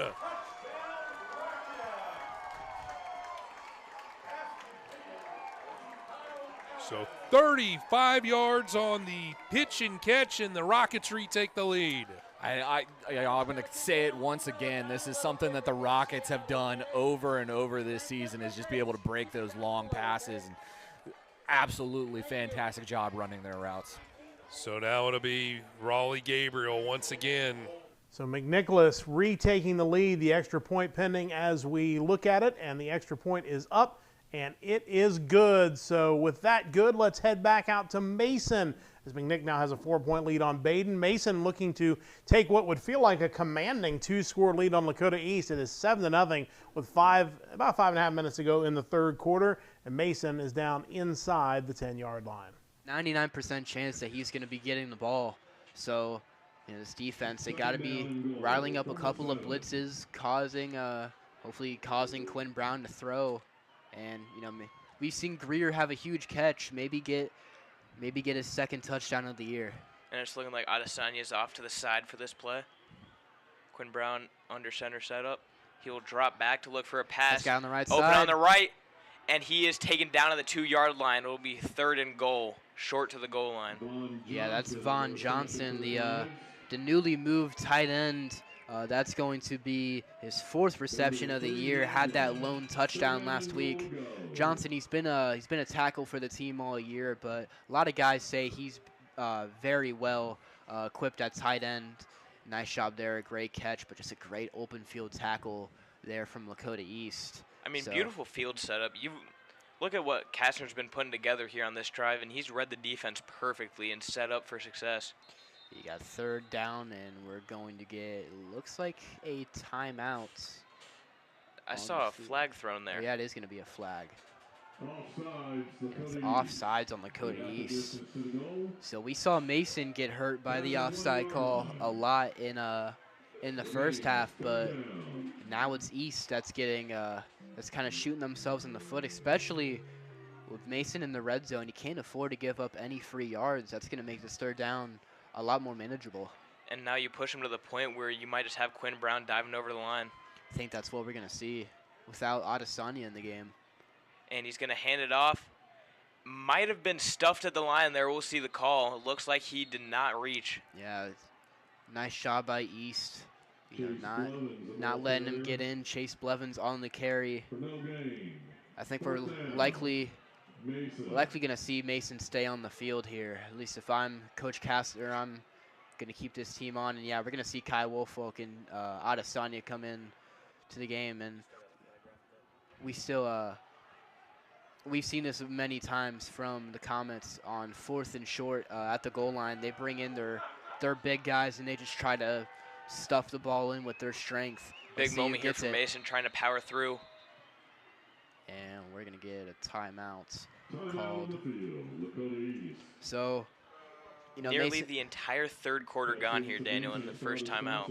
Yeah, 2 minutes and 13 seconds left on the clock. So, 4th down, we're most likely going to see Mason run that same setup.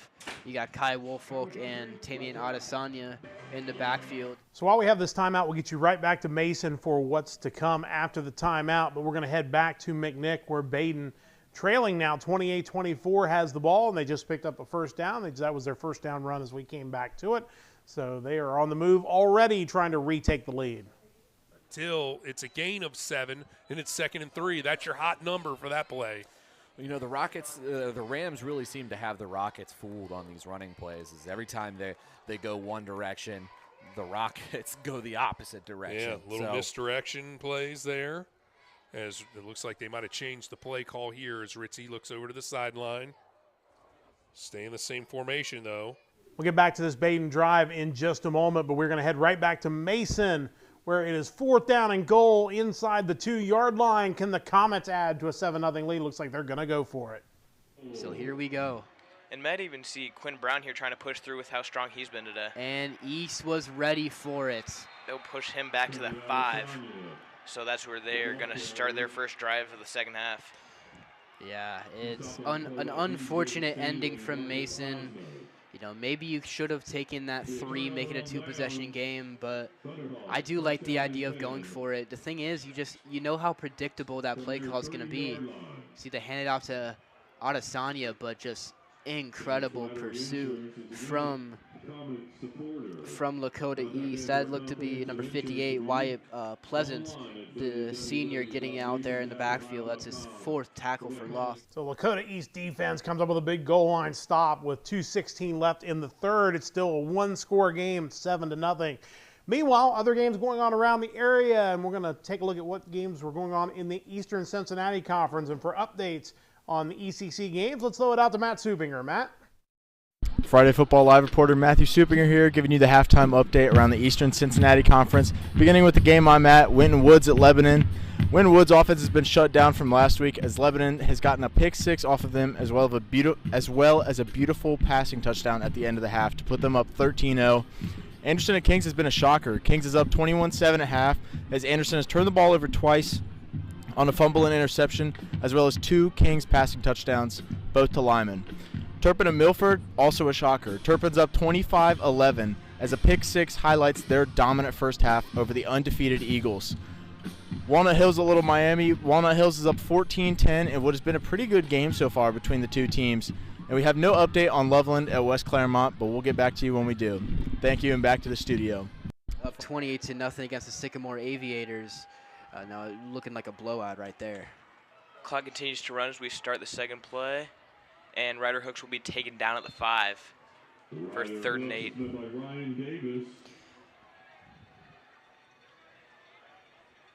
Up to the 6-yard line. And it's looking like we may have a 3-and-out here in Mason's defense.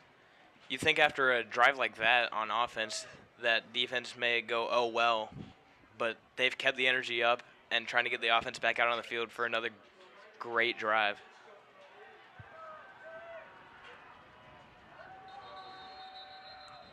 It's looking like we're going to have another timeout here. We had a football on the field, got kids playing catch on the track. Yeah, the kids having fun on the sideline. I remember back in 2nd grade, we used to play. We'd always love Friday nights being on the sideline, but. So Lakota East throwing out of their own end zone, and looks like they're going to pick up the 1st down. We'll get you back to Mason in a little bit as they're getting ready to go to the quarter break. Let's head out to Baden and McNick. Actually looks like they are taking a timeout as well as they've gone to the quarter break. They're headed to the 4th quarter. It's 28-24 McNick, so we're going to go back to Mason now that Lakota East has picked up this 3rd down. Do want to pass along. Somebody gave Matt Supinger some bad info. Do want to correct one of his scores. Milford is up 28-0 on Turpin, looking for a 10-0 season. So, like I said, sometimes that happens when you're searching for scores on Twitter. Sometimes people like to post stuff on there that isn't true. But I'll let you know that Milford is up 28-0 in the 3rd quarter. Lakota East trying to get a drive started. They're out across the 30-yard line. Then the ball came loose, and Mason, I should say, has recovered it at the 31-yard line. So the Comets with a big defensive play, and now they're going to look to try to add to that 1-score lead once again. So Westa on the recovery. Take a look at this replay.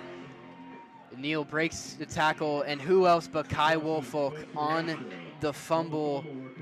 And that's a huge, huge momentum gain for the Comets as the offense is going to come back on already in East territory. And now here's where you make it a 2-possession game and you start taking this game into your own hands. And that's the little things of being a linebacker. That was just a textbook strip of the ball. I mean, you wrap your arms around him, poke the ball out of his arm, and just like that, you got the ball back in opponent territory on the 33. Yeah, perfect play. That's why he's an Army commit. Adesanya going to try and take the ball again, but no momentum there, and he's going to be taken down at the line. Yeah, and that's looks like it'll likely do it for the third quarter. And yeah, that's going to be at end of the third quarter. The Mason Comets still up 7-0. They will head to the fourth at Mason High School. Mason, a 7-0 lead will get you back to Dwyer Field in a bit, but let's head back out to McNicholas, the game of the night. They have just started the fourth quarter. McNicholas a 28-24 lead over undefeated Baden, but Baden has the ball and a big third down coming up. He recovers. He'll throw. He's got a man. It's Buckle, who breaks a tackle, and he's finally forced out of bounds by Jake Reese. And that's been the struggle for this Rockets defense, is to be able to get their man, wrap him up, and pull him down. Like I said earlier in the first half, that's been a struggle for the Rockets all season. So the ball now at the 20-yard line after the gain of 15. Ritzy directing traffic now. He's got Grayson in the background. He's got a receiver wide on each side with an H-back, and it's Grayson following the H-back, and he will go left side, and he'll get close to the 15-yard line. Actually, no, he didn't get the spot I thought he was going to get. He's going to get it to the 18, just a gain of 2, so a break for the Rockets. But again, positive plays. I don't think Baden has had a single play where they were brought down for a loss here, especially in the second quarter. Yeah, definitely. Second half. Here's the handoff to Grayson again and go right side. He'll cut back, still on his feet. Finally brought down by Collier and Hendrickson, and it'll be first and goal for Baden. They're just continuing to plow through this defense of the Rockets. So the Rockets really got to bank on the fact that they need to be the last team with the ball. So it'll be first and goal from the 6-yard line, or you can get a stop because you're allowed to do that too. Yeah, they just don't seem to be able to do it. That is an option, but it's not been one that has been successful so far tonight. Here is Ritzy. He'll hand it off to Grayson again, and he will drag guys close to the goal line. It's like he worked his way down to about the 1.5 yard line. Belmont with the shoestring tackle saves the touchdown for now. It'll be second and goal. After the gain of 4, the ball's at the 2-yard line.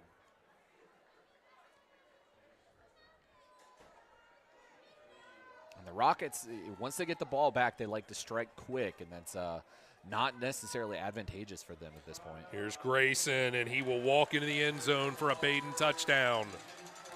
And Baden retakes the lead now 30-28 with 10:18 left to go. And that's the first rushing touchdown of the night? Oh, my, say it ain't so. Well, considering how much Baden has run the ball, that's incredibly surprising. So to be Warner, the extra point attempt, this would give Baden a 3-point lead. It'll be Raines once again to hold.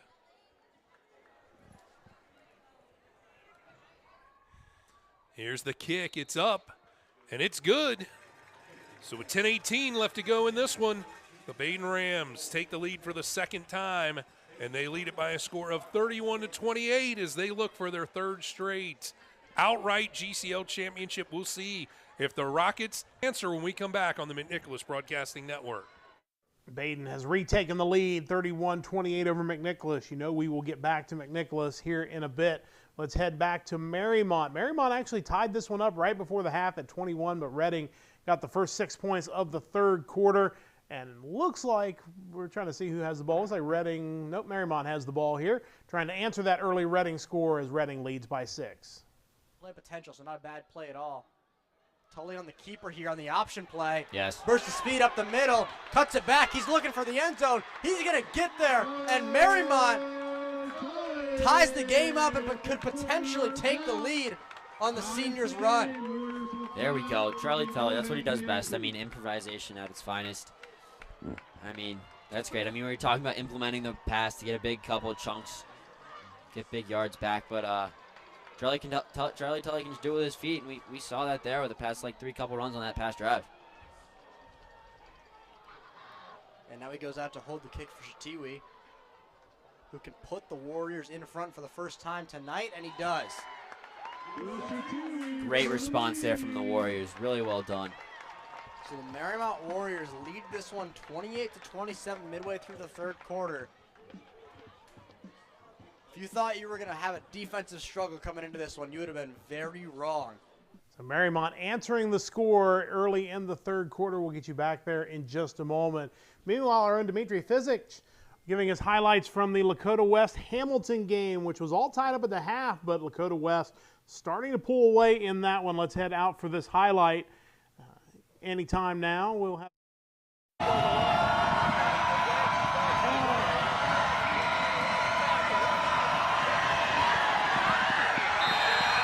And up goes the Braden Johnson. He takes in for the Lakota West touchdown.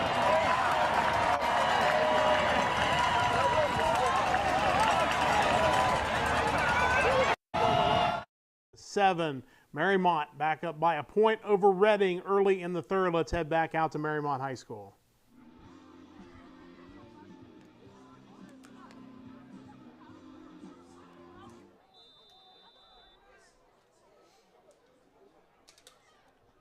Sasha T, we get a big kick on one earlier for touchback. He puts this one along the ground. Nice play from the Reading receiver to get that one. Foster bounces it to the outside. Big hit there for Brown. He gets in his face after it.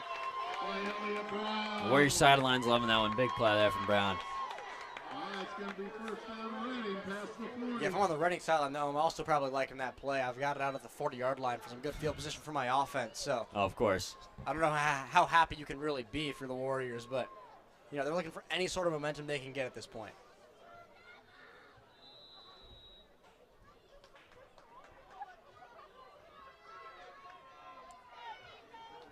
Interesting that the Warriors never really go under center on offense, and Hess, I feel like, only fields it from under center, and then he either drops back to pass or hands it off like he's done here.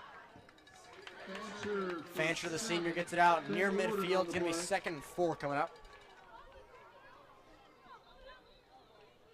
So we've got a timeout, looks like, coming here at Marymount. So we're going to jump out of here with the Warriors up by a point on the Blue Devils, and we will head back to McNicholas. No surprise there, as McNicholas is across midfield, and it looks like they will maybe be a beneficiary of a penalty here that's going to move the ball inside the 40-yard line down to the 36-yard line and give them a first down as they look to retake the lead on undefeated Baden in the fourth.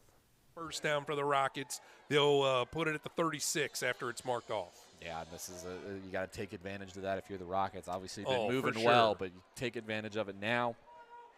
If you don't get a stop, you got to move quickly on the next drive. So the Rockets trailing by 3 with the ball and driving. They just benefited there from a penalty of the 15-yard variety. Can they take advantage? Here's Nauman.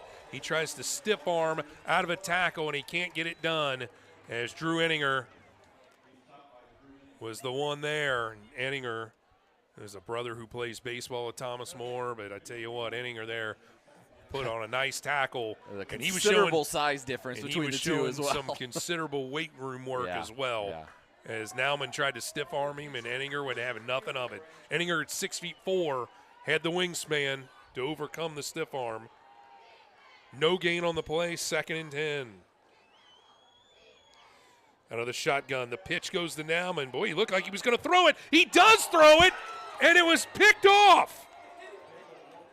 No, it's incomplete. I thought that was intercepted. Oh, my, he threw it right into the belly of the defender who couldn't hold on to it. I've never seen that play from the Rockets before, and I don't think they should probably ever pull that one out again. Oh, my. They went with the halfback pass, and it was nearly intercepted. It looked like a very deep pitch, and that was what concerned me, was how far behind the line he was on that pitch. That should have been intercepted by the Rams, and the Rockets get new life. So it's 3rd and 10. Caleb Nauman's got to shake that one off as he just hung his head there momentarily. It's a high snap to Bobo. He's going to throw it towards the sideline. He's got his man. It's White. He breaks one tackle, and he's forced out of bounds around the 10-yard line. And the Rockets are in range here as it looks like it's going to be 1st and goal. It looked like another play there where the Rams had it picked for sure and just took his eye off the ball, and White did a fantastic job of pulling that one down. 7:57 left to go in this one. Bobo goes all the way to the sideline to get the play call. Now he's back in the huddle. They're on the far hash mark are the Rockets. 1st and goal at the 10. Bobo with Nauman to his left. He'll hand it off to him as he goes right. And he's brought down there by Jared Livelsberger after a short gain. We'll see where they mark it. Looks like he got to the 8 for a gain of 2. And we have seen Bobo going to the sideline to pull the play from the coaches a little bit more tonight than I think we have in the most of the season. And got to think that's by design, just to make sure there's no miscommunication between the hand signals. The offensive coordinator, Todd Nauman, of course. Here is Bobo. He'll go under center for this one. He'll send one Nauman in motion. He'll get it. No, he kept it. Oh, how about that? Bobo, it looked like he had handed it off. Instead, he kept it. He goes around the right side. Totally juked me out there on the option play. And he'll get to the sideline before he's brought down. Short gain on the play, though. Might have gotten a yard to the 7-yard line, and it's 3rd and goal. He had a lot of eye candy, a lot of fake in motion there, and it's Bobo, after all that, with a gain of 1. The Rockets need some movement here. Field goal ties it up at least, but then you got to get a stop on the next drive, but they're looking for touchdown. Well within the field goal range of Raleigh Gabriel. You got to put that into consideration as well. It's a high snap. The rollout, the throw. It's caught and short of the goal line. What a great tackle there. The pass was complete to Carson Young, but a great tackle there by Nate Ostendorf, who saves a touchdown at least for the time being, and it's going to be 4th and goal at the 1. And this is a big play call here for the Rockets. Do you go for it, risk not getting the score and staying behind and then allowing this Rams offense to continue to run all over you and run the rest of the game out, or do you go for it? Well, they're going to call timeout with the offense on the field at 6:33 and talk it over. We'll keep it right here, fans, as we'll try to figure this out. So if you got your cap on. We're going to get you back to McNicholas for this 4th down and goal from inside the 1-yard line. We've got another highlight coming your way from Dimitri Fizic. He's a every 7-7 game at the half. It's Dakota West defense coming up with a big play here. Quarterback on the run, and it will be Drew Minich who comes up with the interception. And just a couple plays later, Sam Wiles is going to take it in for the touchdown. Firebird pulling away in this one, leading the Big Blue of Hamilton 28-7. Celebrating the interception. Huge play in this game coming up. McNick facing 4th down and goal from inside the 1 while we're waiting for Brady and crew to come back for that 4th down play. Some other scores to pass along. St. X leading Trinity Catholic 21-8. If you haven't been watching all night, Trinity Catholic with the very conventional safety field goal to get to 8 points. Moeller leading 24-6 over MLK Jr. Let's head back to McNick for 4th down and goal. Hendrickson, and it's Carson Young who's going to be in the quarterback position. He's going to go wide. He's going to have to cut back. The call is he got in. It's a touchdown Rockets out of the Wildcat formation. It's Carson Young with a 1-yard touchdown run, and with 6:28 left to go, the Rockets retake the lead. I didn't think he had it. He really got hit well short of the goal line, but made one last-ditch effort to push himself over and able to stretch out and get across the line. All you got to do is cross that plane, even if it's by a whisker, and that's exactly what happened. Now the all-important extra point attempt comes from Raleigh Gabriel. Or do you go for 2? It looks like Raleigh Gabriel is on the field here right now as they do the little swinging gate thing to trying to trick Baden, and they're not falling for any of it, so Gabriel will go ahead for the kick attempt for now. It's a low snap. Good job there by the holder, Bobo, to get it down. It's up, and it is good. So with 6:28 left to go in this back-and-forth affair, the McNicholas Rockets retake the lead by a score of 35-31 We'll toss it to break. And I was expecting a little stufferino from Brady as the McNicholas Rockets stufferino into the end zone on 4th down and goal from the 1-yard line. And the Rockets retake the lead with 6.5 minutes to go in the 4th. We'll get you back there here in just a moment. But let's head out to Marymount, where Marymount and Reading, it's a 1-point game late in the 3rd. And Reading looks like they are down inside the 5-yard line looking to retake the lead. Short from about the 4-yard line. Yeah, I mean, there's something about it. There's just so hard to stop this offense right now. I mean, they're just picking up 4 or 5 yards every play. I mean, the Warriors do not have a solution for it right now.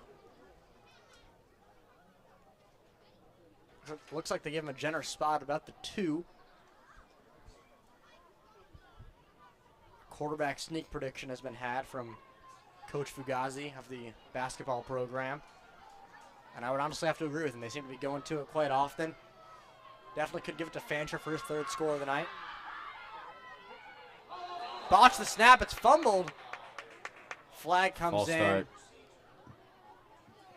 Dead ball. False start before the snap. Yeah, so they're going to back him up 5 yards. That might have been actually harmful to Marymount, as they might have been able to recover that fumble, but now it's going to be 2nd and goal from about the 7. Yeah, it's a tough blow for the Warriors. I don't know who came up with the fumbled ball, but nevertheless, they're pushed back 5 yards. Yeah, Hess was trying to get that ball and just keep sneaking up the middle, but they kind of botched the transfer from the center to the quarterback there. Hand it off to Fancher. Finds his way right back to the 2-yard line. It's going to be 3rd and goal. Time ticking away in this 3rd quarter. I assume the Blue Devils will let it tick away. So we will head to the 4th quarter with a 28-27 Marymount lead with the playoffs on the line. Senior night at Kusel Stadium. And this is coming down to the wire.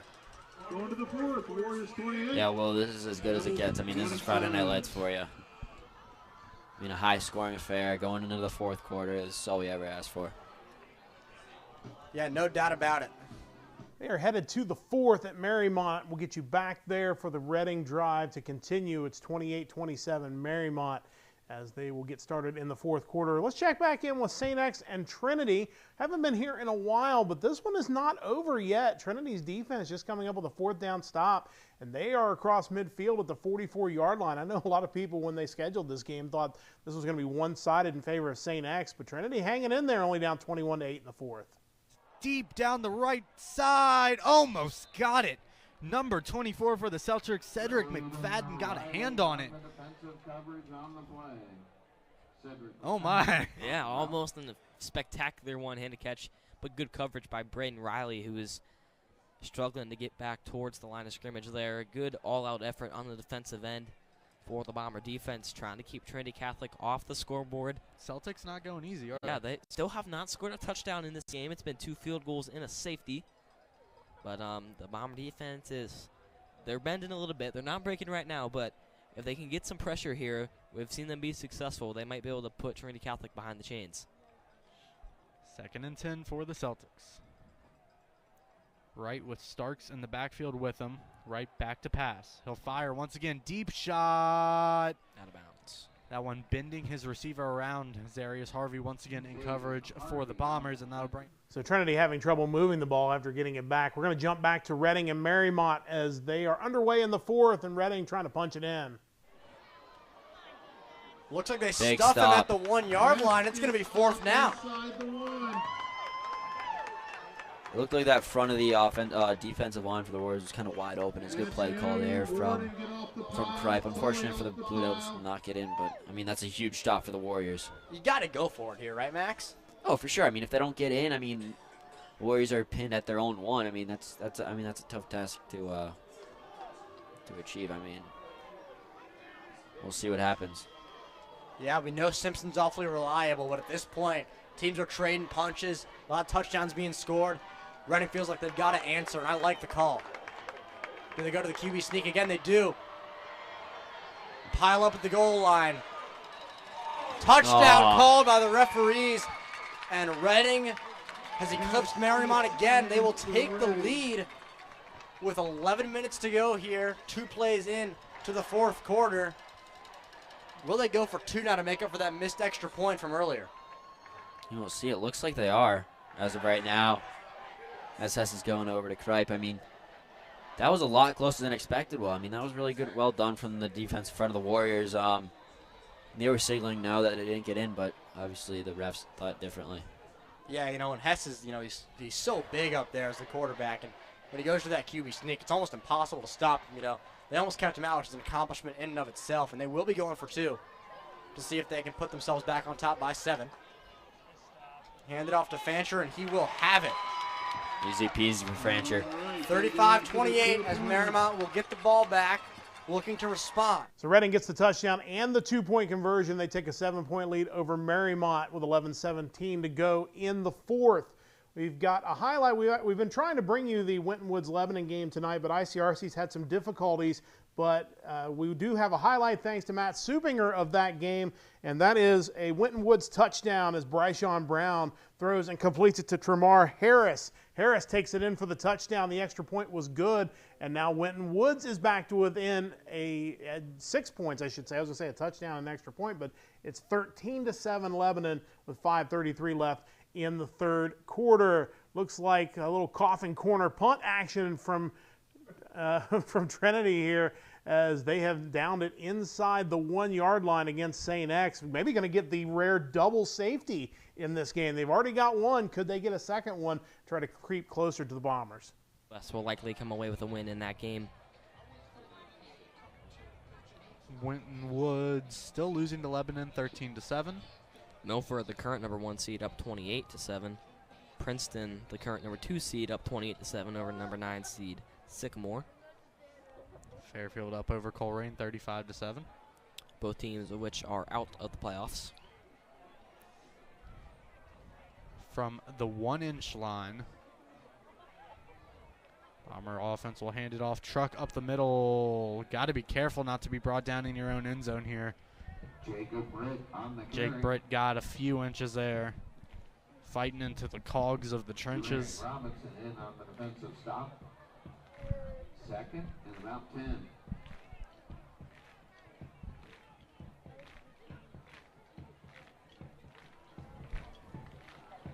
Ball still on the 1, a 2nd and 10 with 10:10 remaining in the 4th quarter.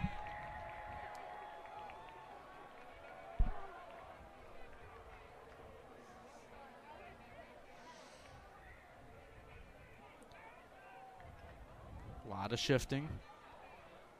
It'll be a handoff. Jake Britt weaving his way, fighting towards that 5-yard line. Looks like he'll get down to the 4.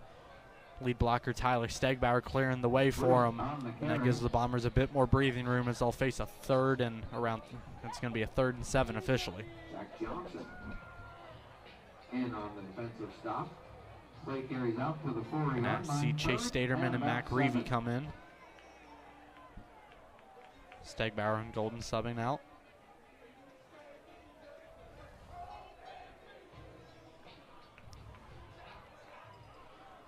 Big down here for the Bombers. 3rd and 7 from their own 4. Fakes the handoff. Herbstreit fires, complete to McClatchy, and he'll fight towards the 1st down. And looks like he'll be brought down. It looks like they're going to give it to him. They're going to stop the clock. McClatchy on the reception from Chief. Wow. What an effort play there by Jack McClatchy. Yeah, 1st down. Bombers did not look like he was going to get there, and he fought forward and will get there. Under 9 minutes to go, and that is... Well, now it looks like the threat of a double safety is out the window as St. X has a 1st down. They look to continue to burn clock. So we're going to leave St. X and head back to McNicholas. While we were away, Baden decided to go for it on 4th down and 1 from their own 38-yard line and did not get it.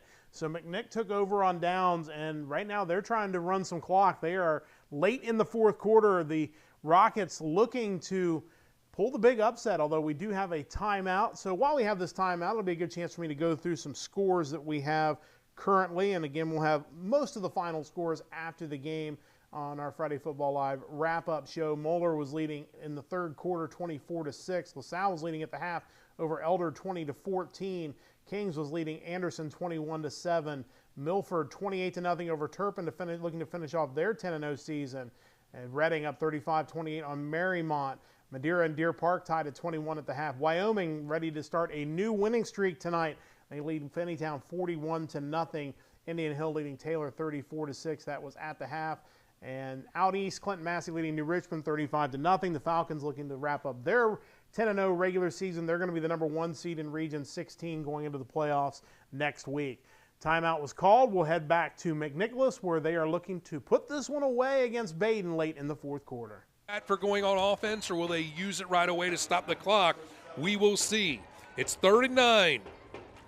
Here is Bobo. He's back to pass, and a penalty marker comes in late, and it's going to be false start. I think what it was is they're not going to announce a number. It looked like Nauman came out of his stance out of the running back position too soon. And that's a tough brain fart if you're the Rockets. You got to hold your water. Yeah. That's what Dave Lapham calls it. You got to hold your water, and they did not there. It's a 5-yard mark off here, so it'll be 3rd and 14 all the way back to the 42-yard line.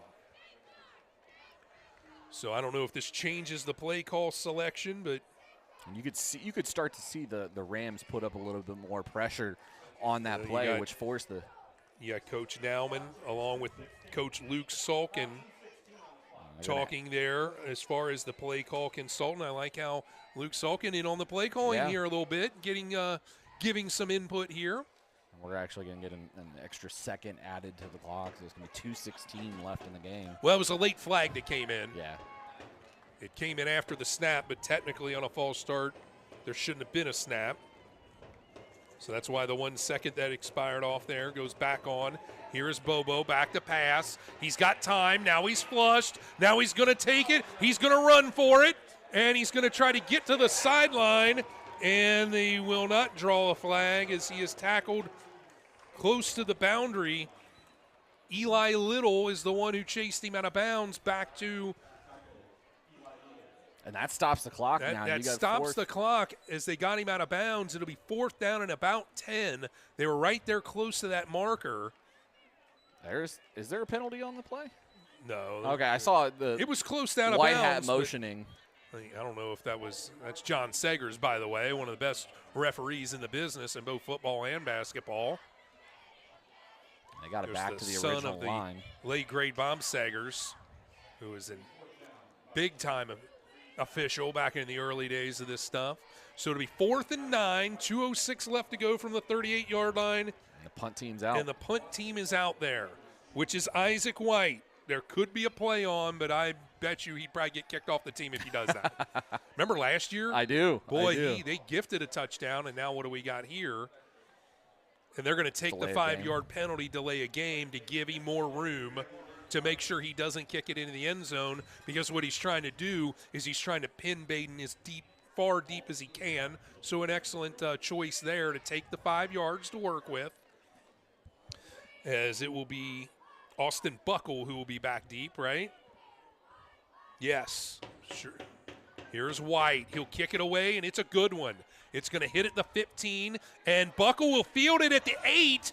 And what happened there? He waved for a fair catch and then tried to run it out. He waved for the fair catch and then tried to run it. Okay, good job there, Matt Werman, on the call. And so now that is where Baden will take over at the 10-yard line with 1:56 left to go, and another situation where if you're McNick, you got to really, really, really get a stop because the game is on the line now. Yeah, and looks like there's a little conversation between the referees. I got to imagine it has to be for the placement of the ball, because he did advance the ball 2 yards, and there's the flag. So you're going to see a flag there for advancing the ball after calling the fair catch. Yep. They just wanted to make sure that it was the right call there. That's going to be half the distance back to the 5. Actually, I thought he picked up the ball at the 8, but either way, agreed. They're pinned back pretty far. Yeah. You got to like your chances if you're McNick, but you've got to get a stop here, and that is something that consistently they've not done. Yeah, but 95 yards stands between Baden and their 3rd straight league championship outright.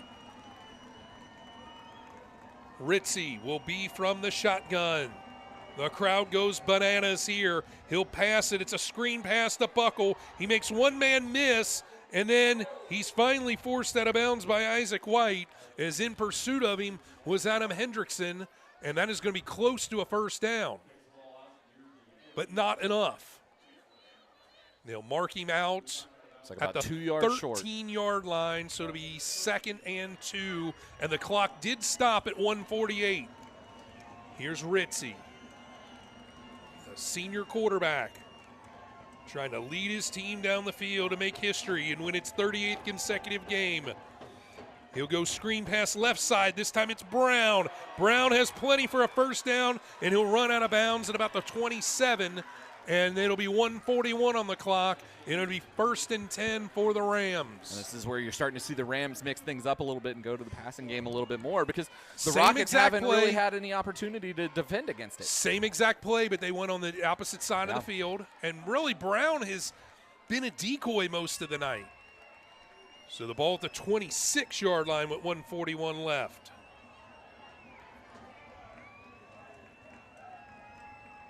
Baden looking for the call from the sideline. They have one timeout to work with. Grayson in the backfield. They instead screen pass at the buckle. Collier gets off the block and forces him out of bounds after a short gain. That was Aiden Brown with the block. No, that was Connor Wright with the block, number 2.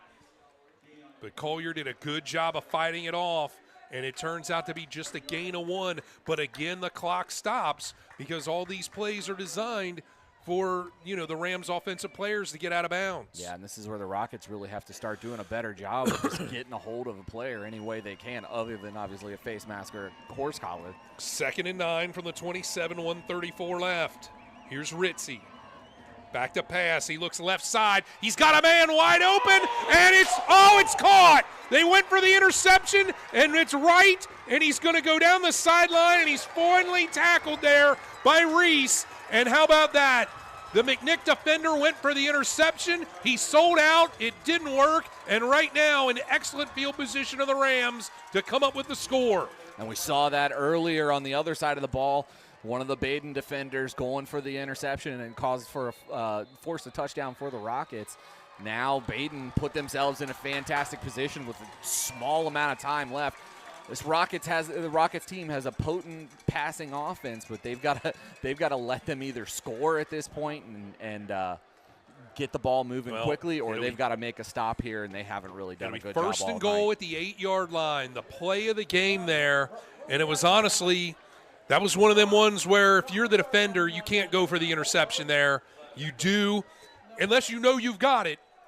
And you got to go for the hit on that one more than anything because you have a better chance of making them pop the ball out than trying to get that interception. So they move the ball back to the 11-yard line, so it'll be 1st and 10 from the 11. So Baden does not have to get a touchdown. So we're going to get you right back here in just a moment. In fact, they're coming out of the break. I know we were going to head out to Reading and Marymount, but I think with this game in this current state, we're going to probably stay right here with McNicholas and Baden, as Baden driving for what could be the winning score. It's 1st and 10. They can get a first down inside the 2-yard line. Should note that Reading's up 35-28 and driving to try to take a 2-score lead on Marymount with about 6 minutes to go. We'll keep you updated on that game. Let's see what Baden does here, down by 4 late in the 4th. Here is the handoff to Grayson. He goes right side, and he's brought down by Jake Reese. And the clock will roll as they approach the 1-minute mark. It'll be 2nd down now from the 8-yard line. You got to think this is maybe even the 7. Either way, this is shaping up to be an all-time great GCL co-ed matchup here. Here is Grayson. He stopped at the 5. Belmont and this day. And they're trying to move quickly. They're going to slow things down now a little bit. But well, they're trying to walk this off, but they know they can't just – they hand it off to Yorty. He gets across the 5, maybe to the 4, and that'll bring up 4th down. And it's all going to come down to this. With the clock rolling, it's going to come down to one last play. It'll be 4th and 4 from the 5-yard line. Actually, 4th and 3 from the 4-yard line. Baden does not have to score to get a first down, and Baden will use its last timeout. So 14 seconds left to go, Matt Werman. This one's been a fun one. Oh, this has been absolutely fun. Win, lose, or draw. Can McNick come away with the upset, or will Badin escape? Because if Badin wins, that's exactly what they're doing, is they're getting out of here with a win when it looked like the cards were stacked against them. And the Rockets defense couldn't have picked a better time to try and finally get stout and make a stand. So we're not leaving this game. Obviously, Badin facing a 4th down and 3 from the 4-yard line with, I think we said 14 seconds left. Just want to let you know Reading did score, so they are up 41-28 pending the extra point. And that game is under 5 minutes to go. Marymount will keep you updated on that one. But let's see if Badin can punch it in or get a first down, which they can do inside the 1-yard line. Well, it's all going to really basically come down to this play, because if you don't convert one way or the other, a first down or a touchdown, it's over, and the Rockets will have the upset of the season.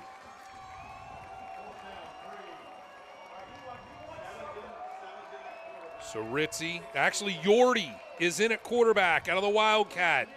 Grayson is next to him, so it's going to probably be a run play no matter what.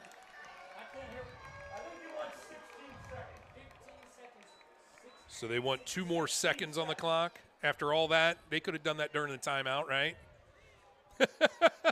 Instead of wait for them to set it up. You know. All right, well, here we go. It's 16 seconds now. Low snap. Yordi will get it. He goes up the middle, and he walks into the end zone for a touchdown. And Badin takes the lead. They now lead it 37-35 with 13 seconds left to go. And the Rockets just couldn't get the stop. And that's unfortunately been the symptom of this defense all night, is just not been able to get the stop. And they were doing great on the first 3 plays, and that 4th play just couldn't get it done. And the key was that pass play. Yeah. Selling out for the interception instead of covering your man, staying to your assignment, and that's what put him in the field position to punch it in. The Rockets will get a chance to get the ball back and probably run 1 play, maybe 2 from scrimmage. So it's not over yet, but there is a huge hill to climb as Warner's kick is up, and it is good. And just like that, the Badin Rams take the 38-35 lead with just 13 seconds left to go. And your wording exactly correct. Escaping with a win if they can pull it off here.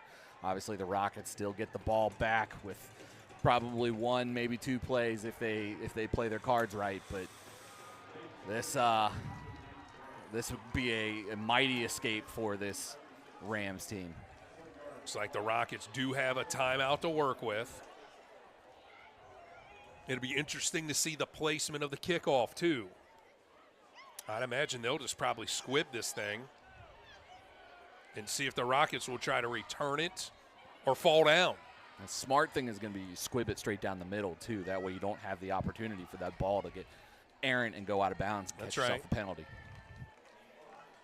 Well, because we've seen that at least once this year. Correct. One of the best games of the season is going to come down to this. As the Badin Rams trying to escape and get out of here and finish the season 10-0 and win their 3rd straight outright GCL championship after being down most of the night. Here it is. And it's picked up by White. He tries to throw it. He loses it. It's loose, and Badin's going to come away with it. And that's going to end the ball game right there on the failed attempt at a trick play on the kickoff. As White just couldn't grip the ball properly. I mean, the Rockets tried as far as a play that was going to be difficult to try to convert. As we've seen right there, it just didn't happen. And how close are the Rockets here on this one and just couldn't cash it in. And I'm going to say this, even though the Rockets are going to lose this one, this honestly does not hurt them in my eyes in seeding. It's a loss, and they're going to go to 5-5, but this is a good team that came out against. And that's, I was going to save that for our post game. You're right, as the victory formation for Badin. And congratulations to the Rams. They're going to win their 3rd consecutive. So only fitting that in Week 10, maybe one of the best games of the season comes down to the final seconds. And Badin, with the 10-0 season, they hold off the upset charge of McNicholas 38-35. We've got a lot of games wrapping up. We've got one game that just started the fourth quarter, and we're going to head out there because we just had a touchdown as Winton Woods throws a touchdown pass after they get a turnover, and now they're going to look to take the lead on this extra point with 11:46 to go, and the extra point is up, and it is good. So Winton Woods leads by 1 over Lebanon. Let's head out to our friends at ICRC TV, and we're going to be with this one for most of the rest of the night here on Friday Football Live.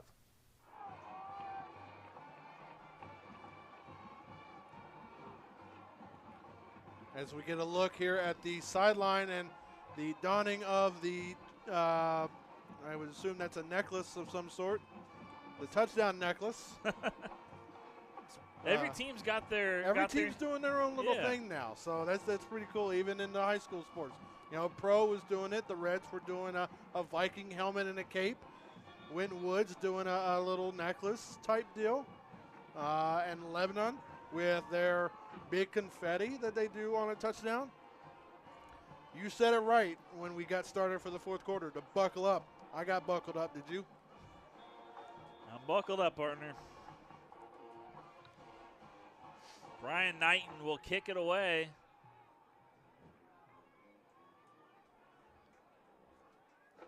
A 5'7" junior. About to put his right foot into this one. Nice end over end kick. Taken from the 5. And they jumps out across the 15-yard line. So about a 5-6 yard return. We'll see Lebanon come right back to offense as we go back to the touchdown one more time. There's one more look at it. Never saw a signal by the officials at all. I didn't either, but looking back at the touchdown, you can confirm that is indeed a touchdown with the catch 2 feet in and possession of the ball. I never did, like you said, never did see a touchdown signal from the officials, but Winton Woods was celebrating, so, and then confirmed by the PA announcer next door to us. So 18 seconds have elapsed in this fourth quarter, and the Warriors of Winton Woods have the lead. Now Lebanon trying to respond. Cook had it. Here come the flags. Pass interference is going to be called against Winton Woods. Looks like it's going to be against number 4, number 1, one of the two. 2 flags flew out onto the field. Either Ty Bowler or Dominiel Rogers Jr. They were both in the vicinity. Pass interference. Defense, number 24. Number 24, actually. First down. Oh, no, number 4. Doesn't even turn his head around to play the ball. Last minute does, but at that point the contact had already been initiated. So a 15-yard penalty and an automatic first down. That's big yardage right there for the Warriors of the home team, Lebanon Warriors. And we'll see what Luke Fair can do here now. Failure on the pistol.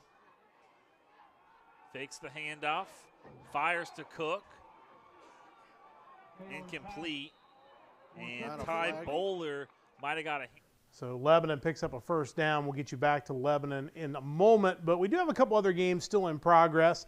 Marymount down by 2 scores against Reading, but they are driving, still 3:43 to go. They're going to need this first touchdown, and then they're either going to need a defensive stop, although that is an interesting pass that appears to be backward, and they're going to lose a whole bunch of yards here, and certainly that's not going to help their chances here down by 14.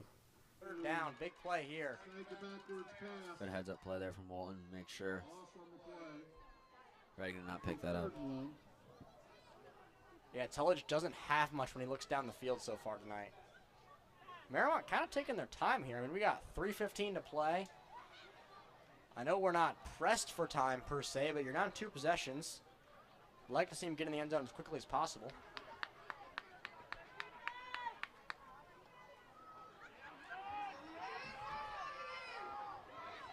Glassmeyer, he threw him a jump ball and it was tipped away by Jace Bishop, the junior. Brings up 4th down for Marymount.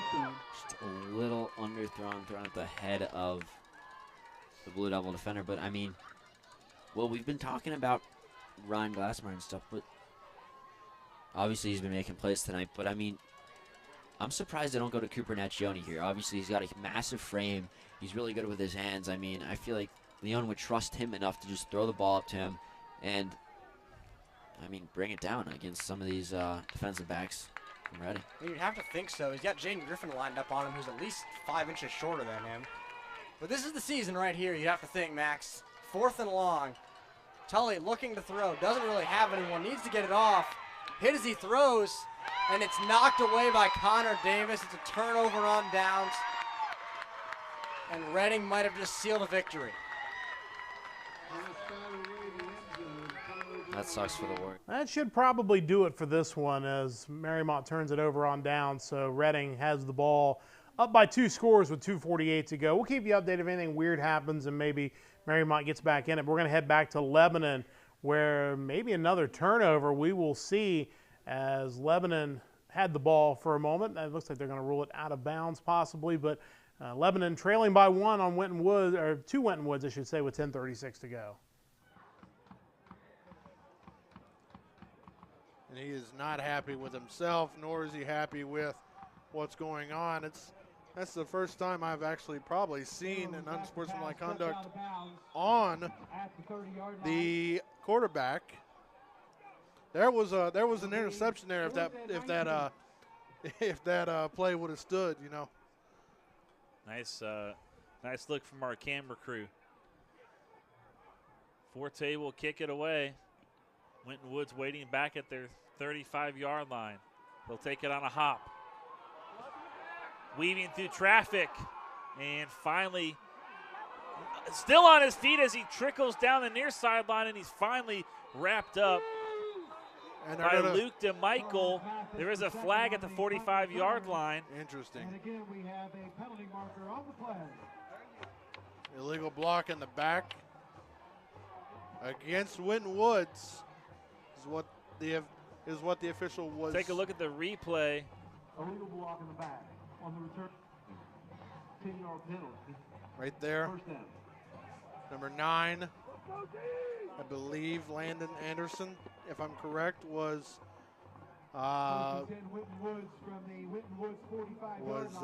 targeted for the illegal block in the back. So after the penalty, they'll spot the ball at the Winton Woods 45-yard line. 10:18 left to play, 4th quarter. 1-point lead for Winton Woods. I believe Winton Woods escaped another team this year by 1. We'll dive into that and we'll let you know.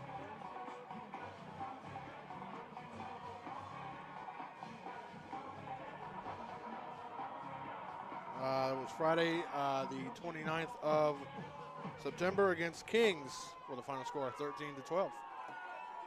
So Chad Murphy has been here before. Brown pitches it to his running back in the backfield.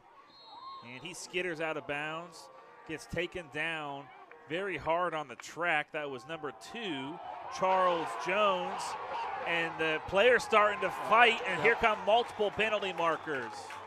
Yep, there was a, if you couldn't see it, there was the running back did signal the first down, and it was on the sideline of the Lebanon Warriors, which initiated the flag. I think it all started after Charles Jones was thrown to the track. I think he wanted a flag for that, and then I happened to glance down, so I didn't catch what happened after Charles Jones ran out of bounds. So it's going to be an unsportsmanlike conduct. They're working to sort it all out. Here's the replay. So Charles Smith comes up. And we have 2 dead ball fouls, both unsportsmanlike conduct. Winton Woods, number 2 and number 6. So an unsportsmanlike conduct on number 6. 15 yards and 15 yards. Those will be penalties. Third down. Second down. Trying to figure out, did they call it against? What they called 2 dead ball personal fouls against Winton Woods. If that's the case, that's 30 yards. So the officials are going to mark it off. It will be first down after those two 15-yard penalties. So it is against, so both personal fouls against Winton Woods. That's a 30-yard penalty, 15 for each personal foul. Sets up a pretty long first down here. It is 1st and 40. Each penalty 15 yards. So first down and 40. 10-14 left to play here in the 4th. Lebanon Crazies getting into it. Their team trailing by a point. I've got to say, though, great remorse or great restraint from the Lebanon sideline to not get involved. We've seen a couple games ourselves where something like that would happen and it would agonize the other team and they would both start a fight. We've seen 2 games, I believe, in our time together, and we've seen that now. The chain gang is moving back. Don't know why.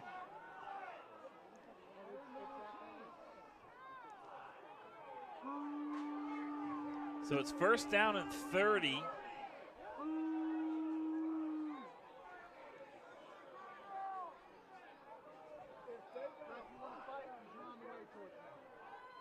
I don't know exactly what's going on down there. The chains moved with the team.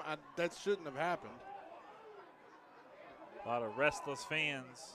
The Lebanon sideline, the Lebanon Proud, rather, voicing their opinion, and looks like head coach Failer is down there talking to the official to see exactly what's going on.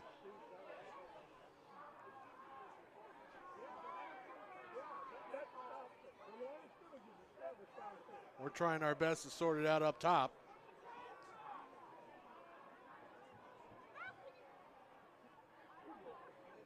So Micah Fowler continues his discussion with our Whitecap official. It was originally first down and 40.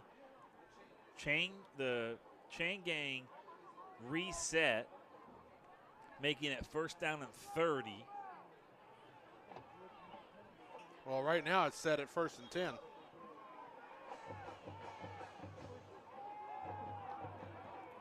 So after all the miscommunication and misunderstanding, we'll resume play. It'll be 1st and 30 from the 25-yard line. Rashawn Brown gonna fire an out pass. Flag flies in. And a huge hit on the play by Luke Burrich as he takes number 12 to the ground. That was Charles Mathis. Another penalty flag at the 30. It's going to be against Winton Woods. Here's the catch. Flag flies in, and then that's when holding number 6 on the offense. That's when Luke Burrich drove him into the ground. It's taken about 15 minutes to play 2 minutes. So it backs him up 5 yards for the holding. 10:04 left. 1-point game.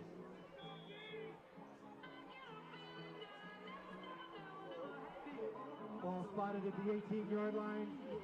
It remains first down, now 17. So now it's 1st and 17. I'm still trying to figure out how that is.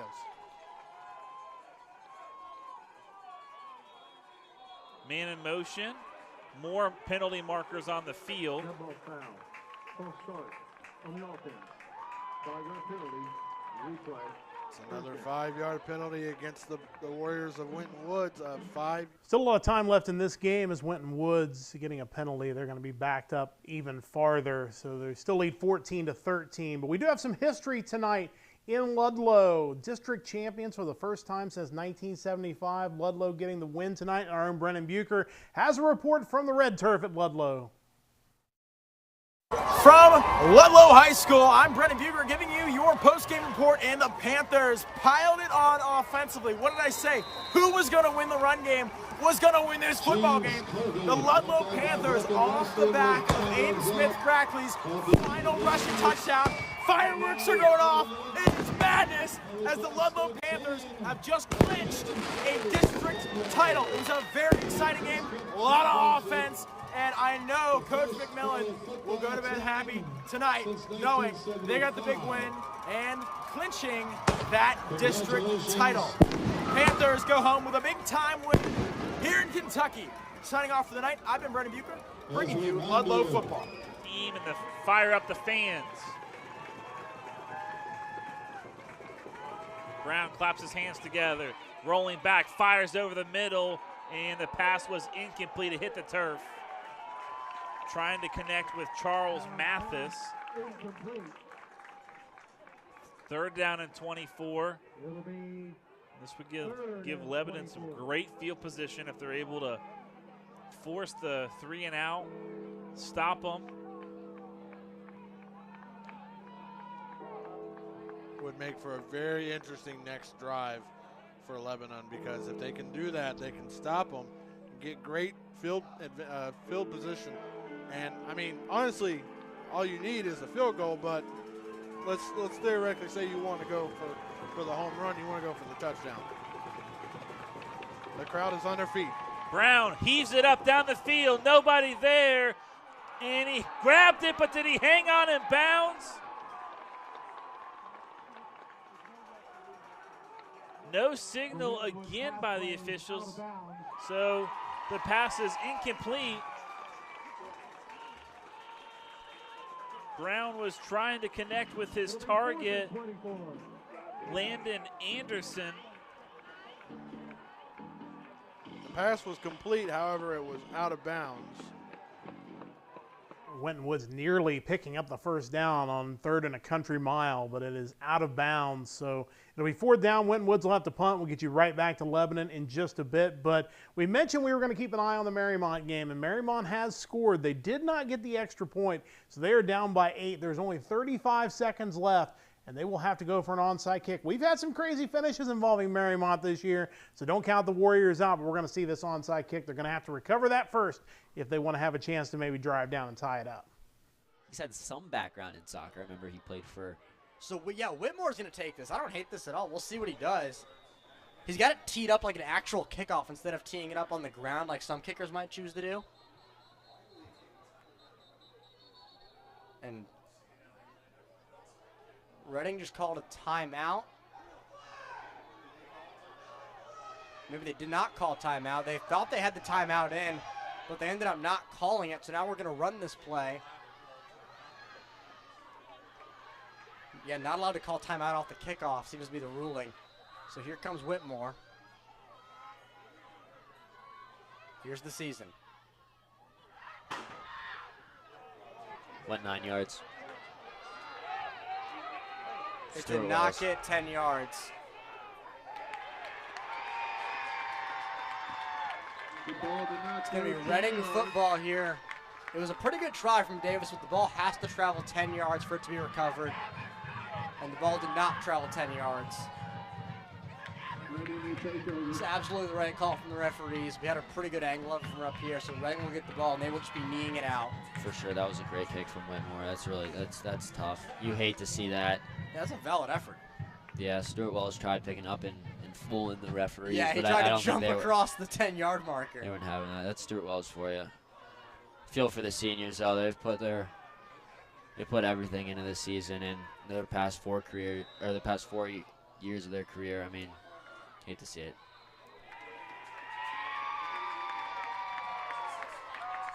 So valiant effort by Marymount, but in the end, it is Reading, the Blue Devils, that get the win tonight, spoiling Marymount senior night 42-34. We're going to head back to Lebanon High School.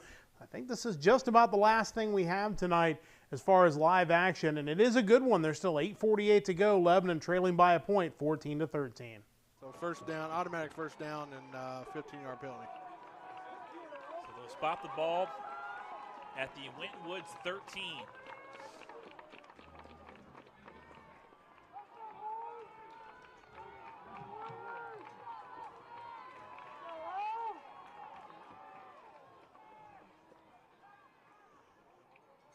Baylor drops back, fires over the head of Cook. Looking for his 9th touchdown here in 2023. It's going to bring up 2nd down and 10. Still in field goal range. If you don't find the back of the end zone on this possession. Definitely within field goal range.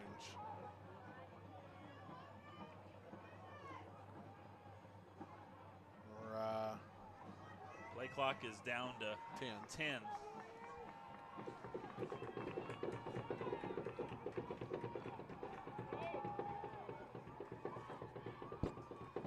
Baylor rolling out to his left. Fires back in the end zone, and nice deflection. I believe that was number 8 who got his hands on that. Justice Hill for Winton Woods might have just saved a potential touchdown. It's 3rd down and 10. Now let's look at this one more time. Number 8, Justice Hill. Actually, it was number 13. Excuse me, my apologies. Number that 13. Was Sasante Stewart Jr. getting his hands in there. I was about to say number 8, Justice Hill, has 13 sacks this year alone. I was looking to see exactly where he was on that play sequence.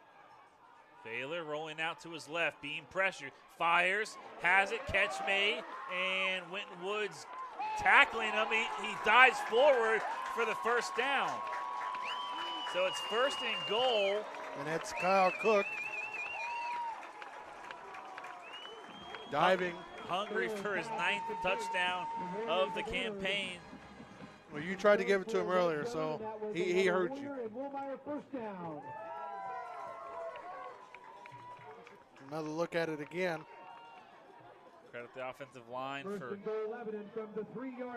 blocking while Baylor rolled out. 1st and goal from the 3. Everyone gets set. Baylor hands it off to his running back, and he can't get in. Swarmed up. Maybe no gain on the play. That was number 57 making the tackle for Winton Woods. It'll be 2nd and goal. Number 57 is Lael Jones. Kyle Cook at that on that play was lined up on the near side. He's going to go far side. No, he's going to come back near side. Cook's going to line up near side. Lucas Roddy and Cook lined up by each other. 7.5 left to play. It's 2nd down and goal for Lebanon. Baylor rolling out to his right. Fires to the end zone. Contact. Flag flies. Half the distance to the goal line. A penalty marker in the end zone. Automatic 1st down. So a new fresh set of downs. The ball should be placed on the 1. Defense, number 4. Pass interference on number 4. Again, that is Ty Bowler. He's been the guilty party of a couple different pass interferences. So it's 1st and goal from the 1. Mark at the 2. 1st and goal for Lebanon. Baylor right up under the huddle. Baylor's going to push his way forward. Did he get in? No signal yet. He's in for the touchdown. Quarterback keeper.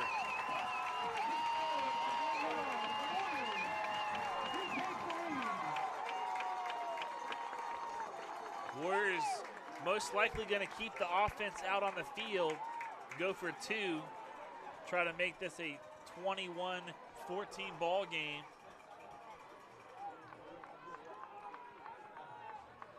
So Baylor will stay out there, see what kind of play.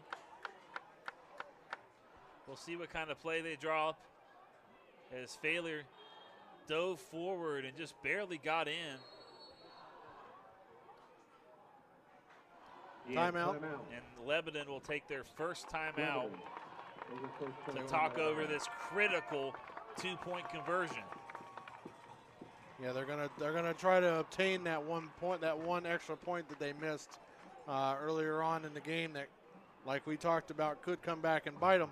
If they can convert on his 2-point conversion, that will bring it right back in, and this game will be a 7-point game, a 1-score game. And I dare to say it, but Kyle, do we think about overtime? So while we have this break in the action with 7:13 to go and Lebanon back on top, a lot of great games going on outside of the tri-state area. Of course, we'll have all the final scores from inside the tri-state area coming up after the conclusion of this final game at Lebanon Winton Woods. But for updates on games outside of the area, let's throw it to the Tri-State Media Center and Alex Perez. It's Alex in the Tri-State Media Center with updates as games have gone final outside the Tri-State. In Indiana, Bishop Chatard with a statement win as they advanced to round 2 after a 40-7 win over undefeated Tippecanoe. Tri-West is looking like they'll avenge the playoff loss last year to Danville as they lead 35-7 over Danville. This will be Danville's first sectional opener loss since 2015. In Ohio, Akron-Hoban loses their first home game since October 2021 as they fall to St. Edward 14-7. Coach Tom Lombardo gets his 100th career win. Marion Local wins the MAC championship and extends Ohio's longest overall win streak to 42 games as they beat Coldwater 35-14. In Kentucky, Male wins the 6A state finals rematch in dominating fashion 42-6 over Bullitt East. Signing off for the season here at Friday Football Live, I'm Alex Perez. That ball went right over his head.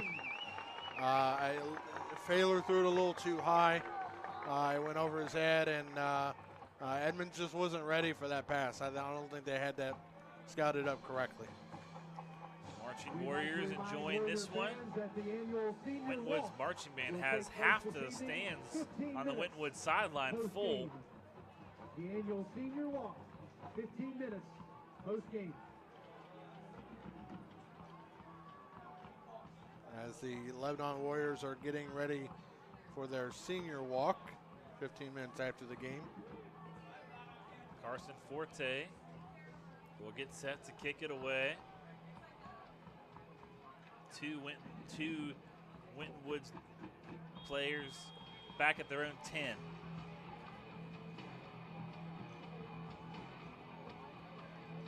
And it is senior night here at Lebanon, excuse me. Lebanon hoping for not only a win on senior night, but would guarantee them a first-round playoff match, a little squib kick that will be picked up at the 10-yard line. He's got all kinds of space out across the 30, taken down around the 36-yard line. So a nice kickoff return by Jamal Rogers Jr. Winton Woods will be first and 10 from the 37. I've seen that squib kick all night long. They've been using that kick for a majority of the night, and the home crowd is getting up and getting loud out here. Here we go. Bryshawn Brown in at quarterback for Winton Woods. 7:06 left to play in the fourth. Brown fires. And the catch is made by Tremar Harris for a gain of about 4. It's going to bring up 2nd and 6 as we dip under 7 minutes left to play, fourth quarter. Winton Woods has 2 timeouts in their back pocket. Lebanon has 2 timeouts in their back pocket. So someone called a timeout somewhere that we didn't catch. I believe the Winton Woods timeout was previous to the previous timeout that we just had. I do believe the Lebanon timeout was confirmed. Back to the ground game, nothing doing as he runs right into the arms of Quentin Wagner. Nothing on the ground, no gain at all. The ground game for Winton Woods is almost non-existent. Most of their plays are coming from the air. 3rd down and 6. He has to get to the 48-yard line. 3 receivers out to the right. 1 to the left. 3 to the left, 1 to the right. Brown has to get rid of it in a hurry, and he's taken down in the backfield. Quentin Wagner wraps him up. There's a penalty marker on the play. We'll check the flag. I believe it's going to be maybe a horse collar.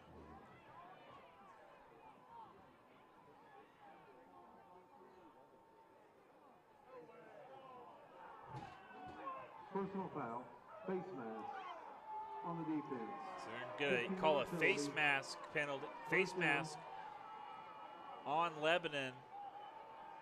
Number 15. So a 15-yard penalty, I believe it was number 15. Reagan Bonney is number 15.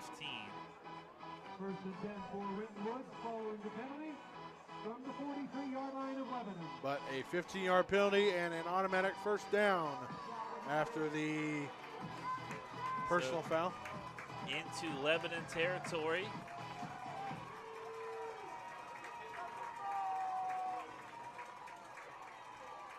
Brown, all kinds of time. Catches made over the middle. Mikhail Satterwhite. Again to Harris is good. Yeah, the official had to duck out of the way there. That pass was low and coming right for the official there. We might see it on the replay here. Low snap. Official ducks out of the way. Jamar Harris makes the catch and in traffic and was taken down by two Lebanon defenders. Brown on his feet. Flag flies from the backfield. Going to be a hold. Be a hold against Winton Woods. Coming back, number 72 on the offense. So it'll be first down and replay first down. Guilty party is number 72. Chaz Sanders.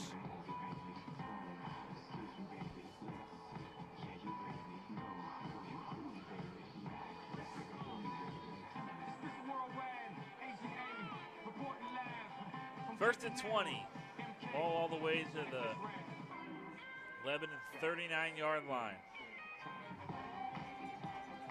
Kyle Evans, Logan Dyer, Dean Lowry, our producer, Trey Capo, and our entire ICRC crew bringing you this one. Brown spun down the backfield. This time it's number 66 that's able to gobble him up. That's Tanner Smith getting a huge sack. With the help of number 30, or number 50, I believe. Number 11, sorry. So Quentin Wagner also in on the stop. It's second down and 30 as we go back to the sack. Drop back to throw. Number 66 was there. Number 11 was there as well to assist, but the sack goes to number 66. Textbook play there by the defense, and it's now a long second down. Winton Woods has to get to the Lebanon 30-yard line to continue this drive. First, they're looking at picking up a good chunk of yardage. Little screen pass. And they'll pick up about 10 as they try to bring Charles Mathis to the ground. They can't. And it's going to bring up third down and 22. So they gained 8 on the play. Clock continues to roll. It's under 4 minutes left to play. Now let's say you're Winton Woods, right? And you don't come up with a third down conversion. You come up fourth down. How do you play this one out? I think you got to go for it, but I think it depends on how much yards you gain on this play. Say they get back to the line of scrimmage. That's the 30-yard line. The first down would be the 19. Brown fires down the side. Catch is made by Harris. He avoids a tackler. He's still short of the first down. I think Chad Murphy's going to go for it. 3 yards, I believe. 2 or 3 yards is the distance. My apologies. It's third down now. So it's third down and 3. Actually, it is fourth down. and 4. And a field goal just doesn't cut it right here. No. Field goal doesn't cut it here. You've got to score if you're Winton Woods. You need a score here to stay in this game. The offense or the home team Lebanon Warriors are on their feet on the sideline.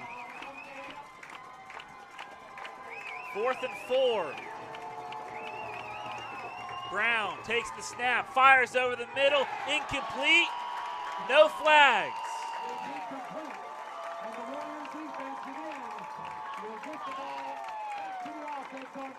An incomplete pass from Bryshawn Brown on 4th and 4 now brings up a Lebanon first down with the ball with 3 minutes and 16 seconds to go here in the 4th quarter.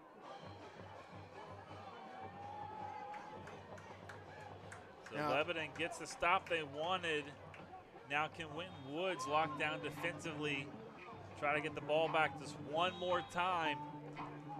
Let's look back to last week at Loveland, or versus Loveland rather. One fumble forced and recovered. That fumble was forced by number 1, Dominell Rogers Jr., and it was recovered by T.J. Buckman. 1st and 10 from the 23. Warriors are going to pick up a good chunk of yardage on this first down play as Failer throws it out to Logan Schmick. And they pick up first down. They pick up the first down, 3:06 and counting. 2 timeouts remaining for each team as we look at the replay here. The ground game is gonna be huge because now if you're Lebanon, you're running the ball regardless because if you pass the ball, it stops the clock on an incomplete pass. 1st and 10 from the 34. 2:40 left to play here in the 4th. Back to the ground game. This time, nothing doing. They're going to drop him for a loss. Make again the ball carrier. This time he'll be hit behind the line of scrimmage. Chad Murphy still electing to not use a timeout. 2 timeouts remaining for each team. 2nd down and 11. I think he's trying to play this out. Be very surprised if he doesn't call timeout after this next play. Clock continues to roll with 2:10 and counting. No 2-minute warning in high school football. Play clock's down to 9. You have to get to the 43-yard line to move the chains. Failer rolling out to his left, and he's going to be about 2 yards short. Chad Murphy will burn his 2nd timeout with 1:46. So he was keeping those 2 timeouts in his back pocket, hoping his defense can get the stop right here, take that timeout. So we got by a huge. By the time you punt it, leaves Winton Woods, we'll say, 1.5 minutes left to play. Huge 3rd down right here. If Lebanon picks it up, I could just about guarantee that this game would be complete and this game would be over. So Winton Woods defense has got to get a stop here. If they want to play for the win, they've got to get a stop here. Force them to kick it, force them to punt, and then give the offense a chance to come back out and get a couple big passing plays to get down the field. 3rd and 2, line of scrimmage is the 42-yard line. Following the timeout, we come back. It's 3rd and 2 for the Warriors. Lebanon has to get to the 44-yard line. Winton Woods needs a critical stop right here, right now. They're going to hand it off to the ground game, and he's going to be taken down. He bounces to the outside, and he's down the far sideline. He's at the 30, and he's going to be spun out of bounds inside the 15-yard line.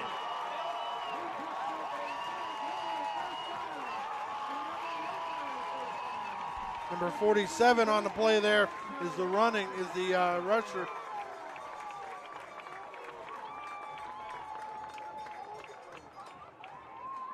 Logan Schmink as they pick up the first down.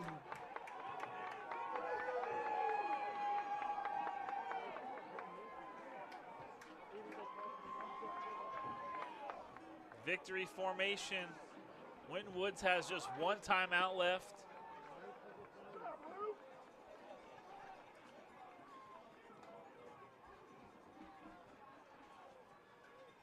Thaler will take a knee.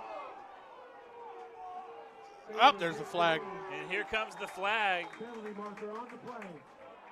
I could have guessed that was coming. It's going to be. Unsportsmanlike conduct, number 3 on the offense. 15-yard penalty. Second down. On the off, that was the 15. That was an unsportsmanlike conduct on number 3. So they called the Kyle Koch. Called the flag on Kyle Cook. Cook.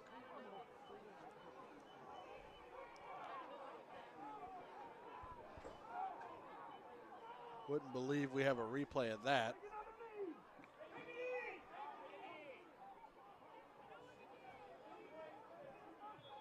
Look at this. Here's takes the football back to the 28-yard line. I don't see anything. I didn't see anything convincing there for a unsportsmanlike conduct. I believe the officials got that one wrong. However, they're going to take another knee. Hold on. I think they're going to get this one right.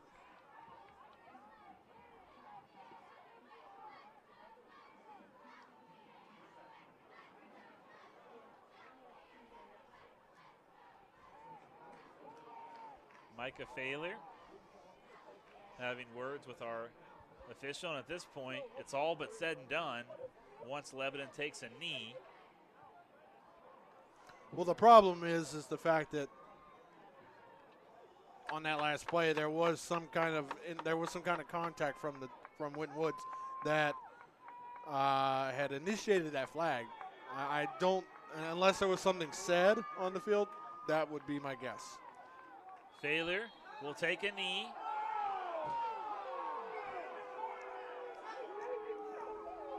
Taylor's the ball carrier. He'll time out. Winton Woods. Winton Woods will take their final timeout. Timeout of the half. So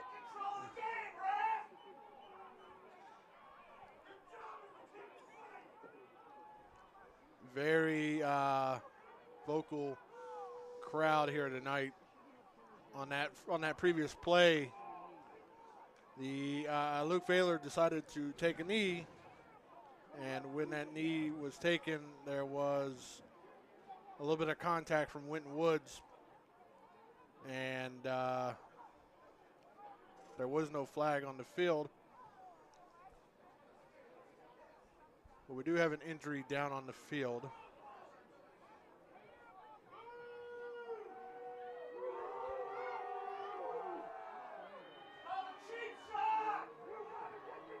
Please set the game clock to 58 seconds.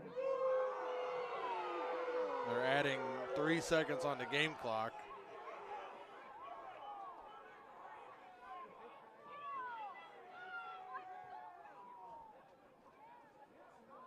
I don't think I've seen this before. So an injured player for Lebanon down at the 25-yard line. He is back to his feet. It's number 74. Caden Bender, the senior. So while we got this timeout, I want to go ahead and tell you we do have our post-game wrap-up coming up. It's probably the biggest post-game wrap-up we've done, only fitting the week number 10 of our final week of our second season of Friday Football Live, and we're going to end it with a bang with some highlights and some interviews. We've had a great season once again of high school football, and we're going to bring it to a close, kind of spotlighting the work that all these students have done, not only here in the studio, but out in the field. So it'll be a great opportunity to put a bow on our Friday Football Live finale for 2023. And we'll do that in about 58 seconds time once Lebanon finishes running out the clock against Winton Woods. Those are talking it over at the 30-yard line.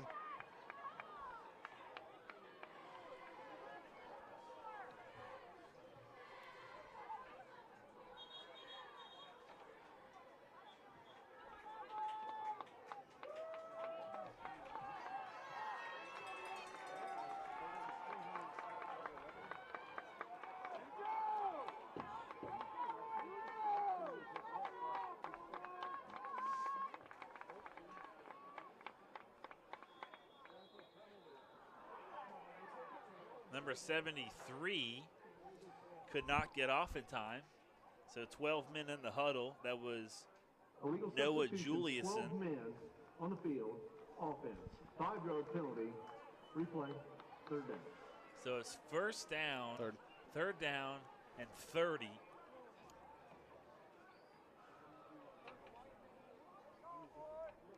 Winton Woods has no timeout, so 2 more kneel downs. This game should be over. However, we'll have there should be some time left. Thaler takes a knee. There's some contact after the play. Taylor takes the knee. It'll be fourth down. And now a flag thrown, I believe, on the Lebanon bench.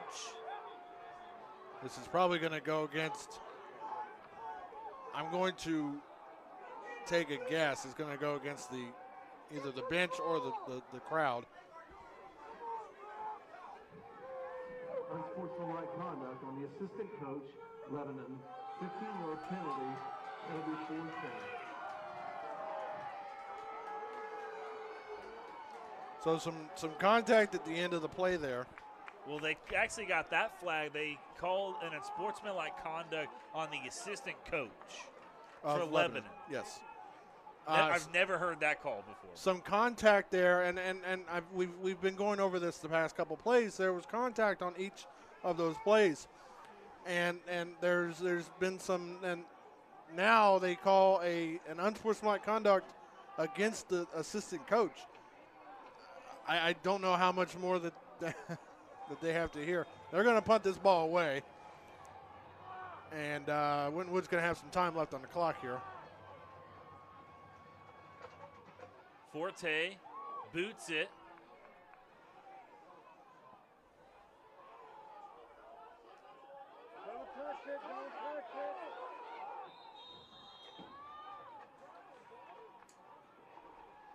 So it's going to be first down.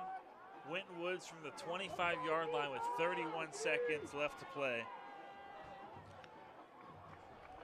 No timeouts remaining for Winton Woods. 2 timeouts remaining for Lebanon. We'll see what the away Warriors can draw up here to see if they can score the game-winning touchdown. They need a touchdown. A field goal will not suffice. Brown huddling the troops. 31 seconds left to play. Brown drops back to pass, fires down the field. Can't hang on. No flag. Trying to connect with Charles Mathis. Second down and 10 with 26 seconds left to play.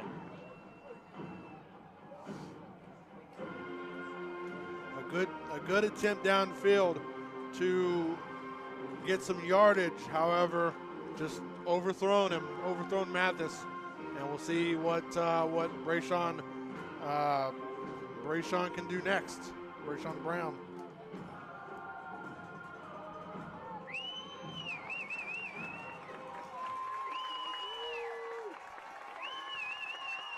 Brown drops back, and he's taken down.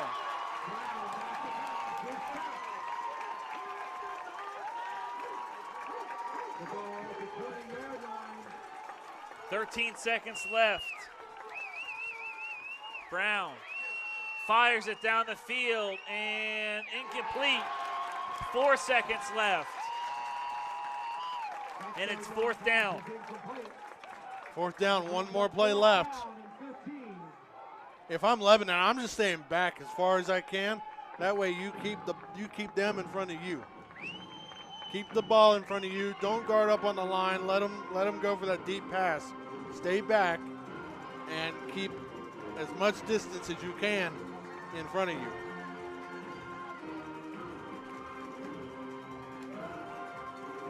The Lebanon faithful doing the tomahawk chalk.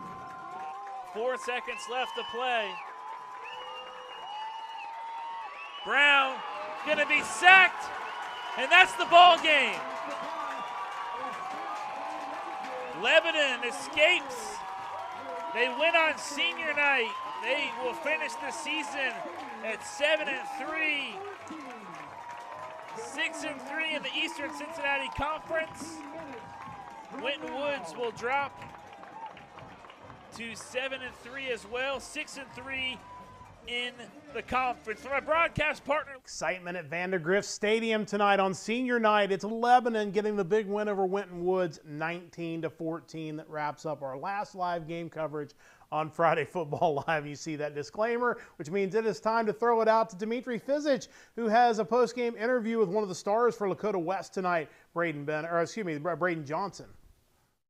The show tonight from the Swarm. He had 4 touchdowns, 3 rushing, 1 receiving touchdown, and then 74 yards rushing, as well as that 61-yard touchdown pass from Sam Wiles. How do you feel after your performance today? A little bit of a breakout here. Yeah, it's definitely a different feeling. I'm not used to playing like this, but I mean, broke out.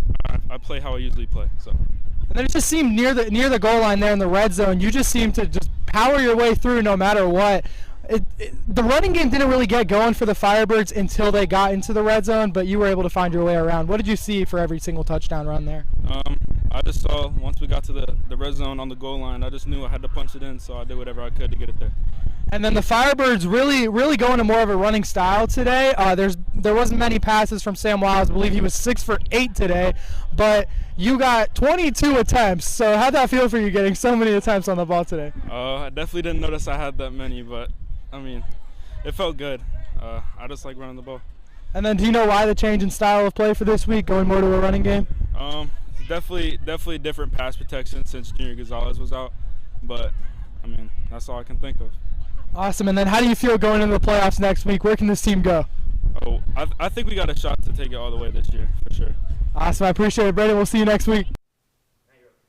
So congratulations to Lakota West. A huge win tonight. We're going to tell you all about that coming up shortly. For the first time in the last week of our 2023 season, we have some highlights put together. So let's go take a look at the highlights. We're going to start with McNick and Baden, which was the game of the night. It might have been the game of the year here on Friday Football Live. And it was McNick getting off to the early start, getting the first touchdown to take a 7-0 lead as Isaac White was able to throw the touchdown, or to catch the touchdown, take it in for the touchdown. It was 7-0 McNicholas. But a jailbreak screen going to be an answer for Baden, as it was a pass from quarterback Alex Ritzie to Austin Buckle for the touchdown to make it 7-7. This was a big play, another pass complete. Once again, it was Isaac White who was underneath that one and able to take it to the house for the touchdown as McNicholas went up 14-7. Baden answering, as they did pretty much all night. A long touchdown pass as Austin Buckle again pulling this one in to make it a 14-14 game. Just nearly getting there, but not quite, as it is a touchdown pass for McNick to make it 21-14. Then right before the half, a chance for Baden to tack on 3 points, and they do just that as Nick Warner able to make the field goal, and then they would retake the lead early in the third quarter to go up 24-21. McNicholas would answer, though, a little sluggo move, long pass down the sideline, complete for the touchdown, and it was 27-24. McNick back on top, make it 28-24 after the extra point. But then it was Lem Grayson taking it in for the touchdown for Baden, and that put the Rams back on top.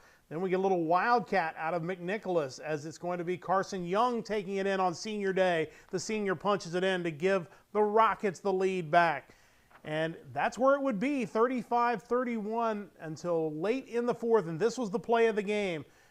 Just nearly getting the interception, but not able to get there, and the pass is caught by Connor Wright, and he takes it down inside the 15-yard line.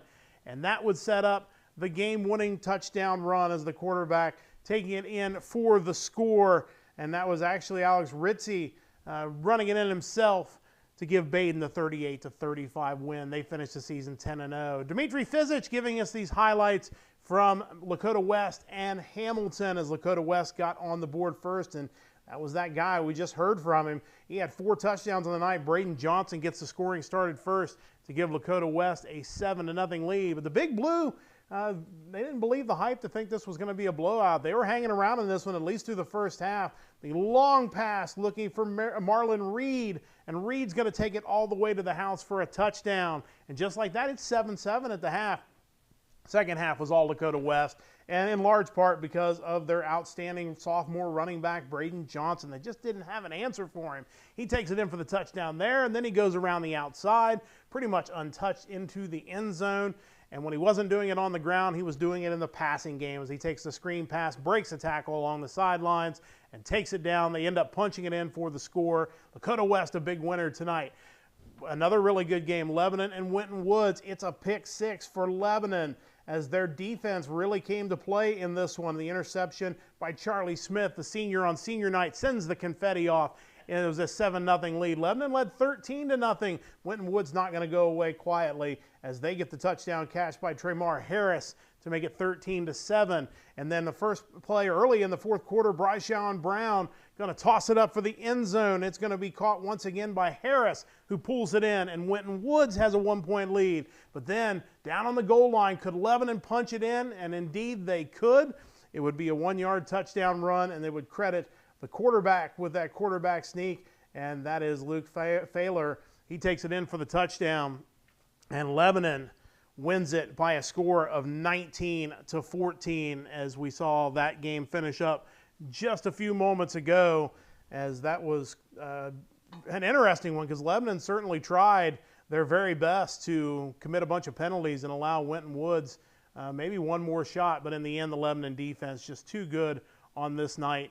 And it was Lebanon that comes away with the win, 19-14 on this final night of Friday Football Live. And it's been quite a season of Friday Football Live. So glad to have you back here in the studio with us. Matt Saxton, the Friday Football Live Command Center. I want to shout out Sophia Cates, who put those highlights together quickly. Great job. It's, again, been an outstanding effort by all of our crew. We'll run down all the names of our crew here in just a moment. Let's go through the final scores one final time for 2023. GCL South, it's Elder coming from behind to beat LaSalle 29-23. St. X beats Trinity Catholic 21-8. Moeller, a big win over Martin Luther King Jr. up in Michigan, 38-6. In the ECC, Anderson, a big winner over Kings, 41-21. It was Lebanon beating Winton Woods 19-14. We just saw that one. Milford finishes off a 10-0 season. They beat Turpin 42-21, and West Claremont holds off Loveland 13-10, the final score there. All finals in the GMC. Fairfield keeps Coleraine winless, 49-7, the final score. Tough year for the Cardinals. Mason, a winner tonight over Lakota East, 24-0. It was Oak Hills holding off Middletown's late charge, 24-20. Princeton, a big winner. They go undefeated, 42-7 over Sycamore. And Lakota West, as we just saw the highlights from Dimitri Fizich, 42-14 over Hamilton. In the Cincinnati Hills League, Madeira doubles up on Deer Park, 42-21. It was Wyoming, now one game in a row. They have started a new win streak after losing their 75-game win streak last week. They beat Fennytown tonight 41-7. Reading beats Marymount 42-34. Indian Hill, the winners of the Cincinnati Hills League, they beat Taylor tonight 44-13. In the Miami Valley Conference, Cincinnati Country Day shuts out St. Bernard 56-0. It's Lachlan holding off Clark Montessori 27-22. Purcell Marion, big win over North College Hill 41-16. And Cincinnati Hills Christian Academy over Summit Country Day 44-13. Finals in the Southern Buckeye Conference. Blanchester earns a share of the National Division title. They thump East Clinton 40-13.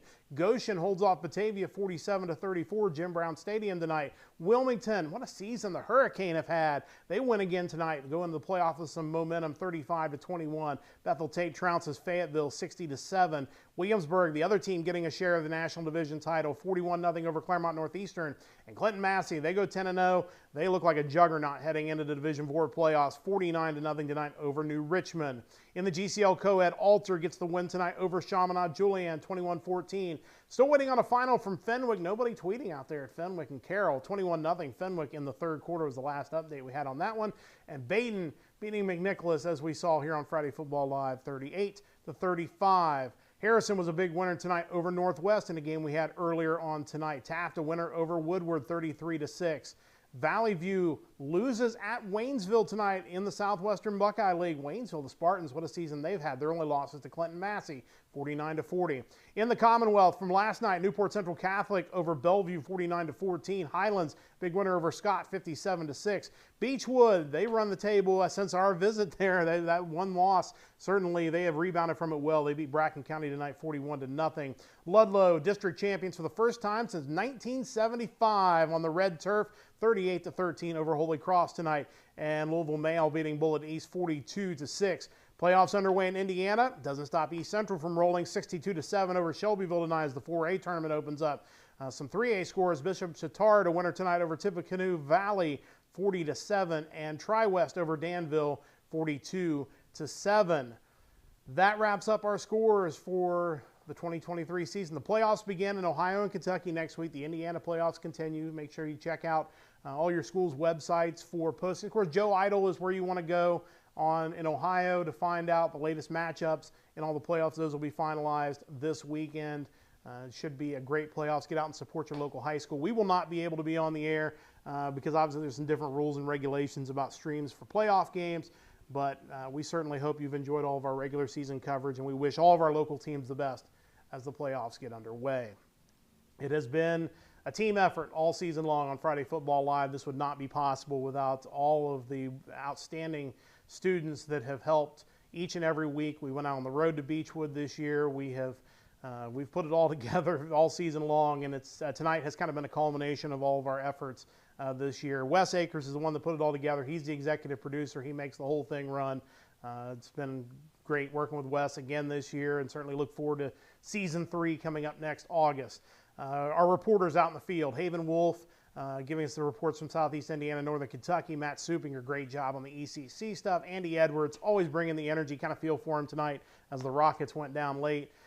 Gracie Kopfer, great job as always on the GCL South. Dimitri Fizich, what a great job he's done all season long with Lakota West and the GMC.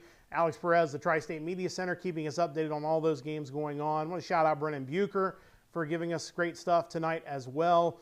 Our in-studio cast tonight, Garrett Jordan on the director's seat did a great job tonight because there was a lot of new stuff tonight, and he handled it really well. Our assistant producers, Phil Hoffman and Ben Ryan, a great job as always, getting us from game to game. Our editors tonight, 2 editors in the studio. They're both awesome. They do a fantastic job. They make all this possible. Gracie Holland and Sophia Cates, again, putting together some highlights tonight, making sure everything's where it needs to be. They're incredibly talented. It's great to work with them. Violet Lewis was with us tonight. She does a little bit of everything. A fantastic photographer. If you haven't checked her out on social media, make sure you do that.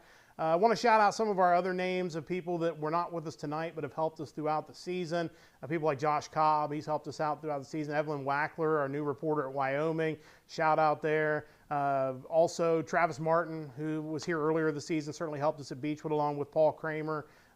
Couldn't do it without them. Jensen Linder did a great job shooting some video for us earlier this season. It's been a group effort. I'm the one that gets to sit in front of the camera and sign off, but if not for everybody behind the camera and out in the field, this wouldn't be possible. And we're looking forward to taking it to bigger and better places in 2024.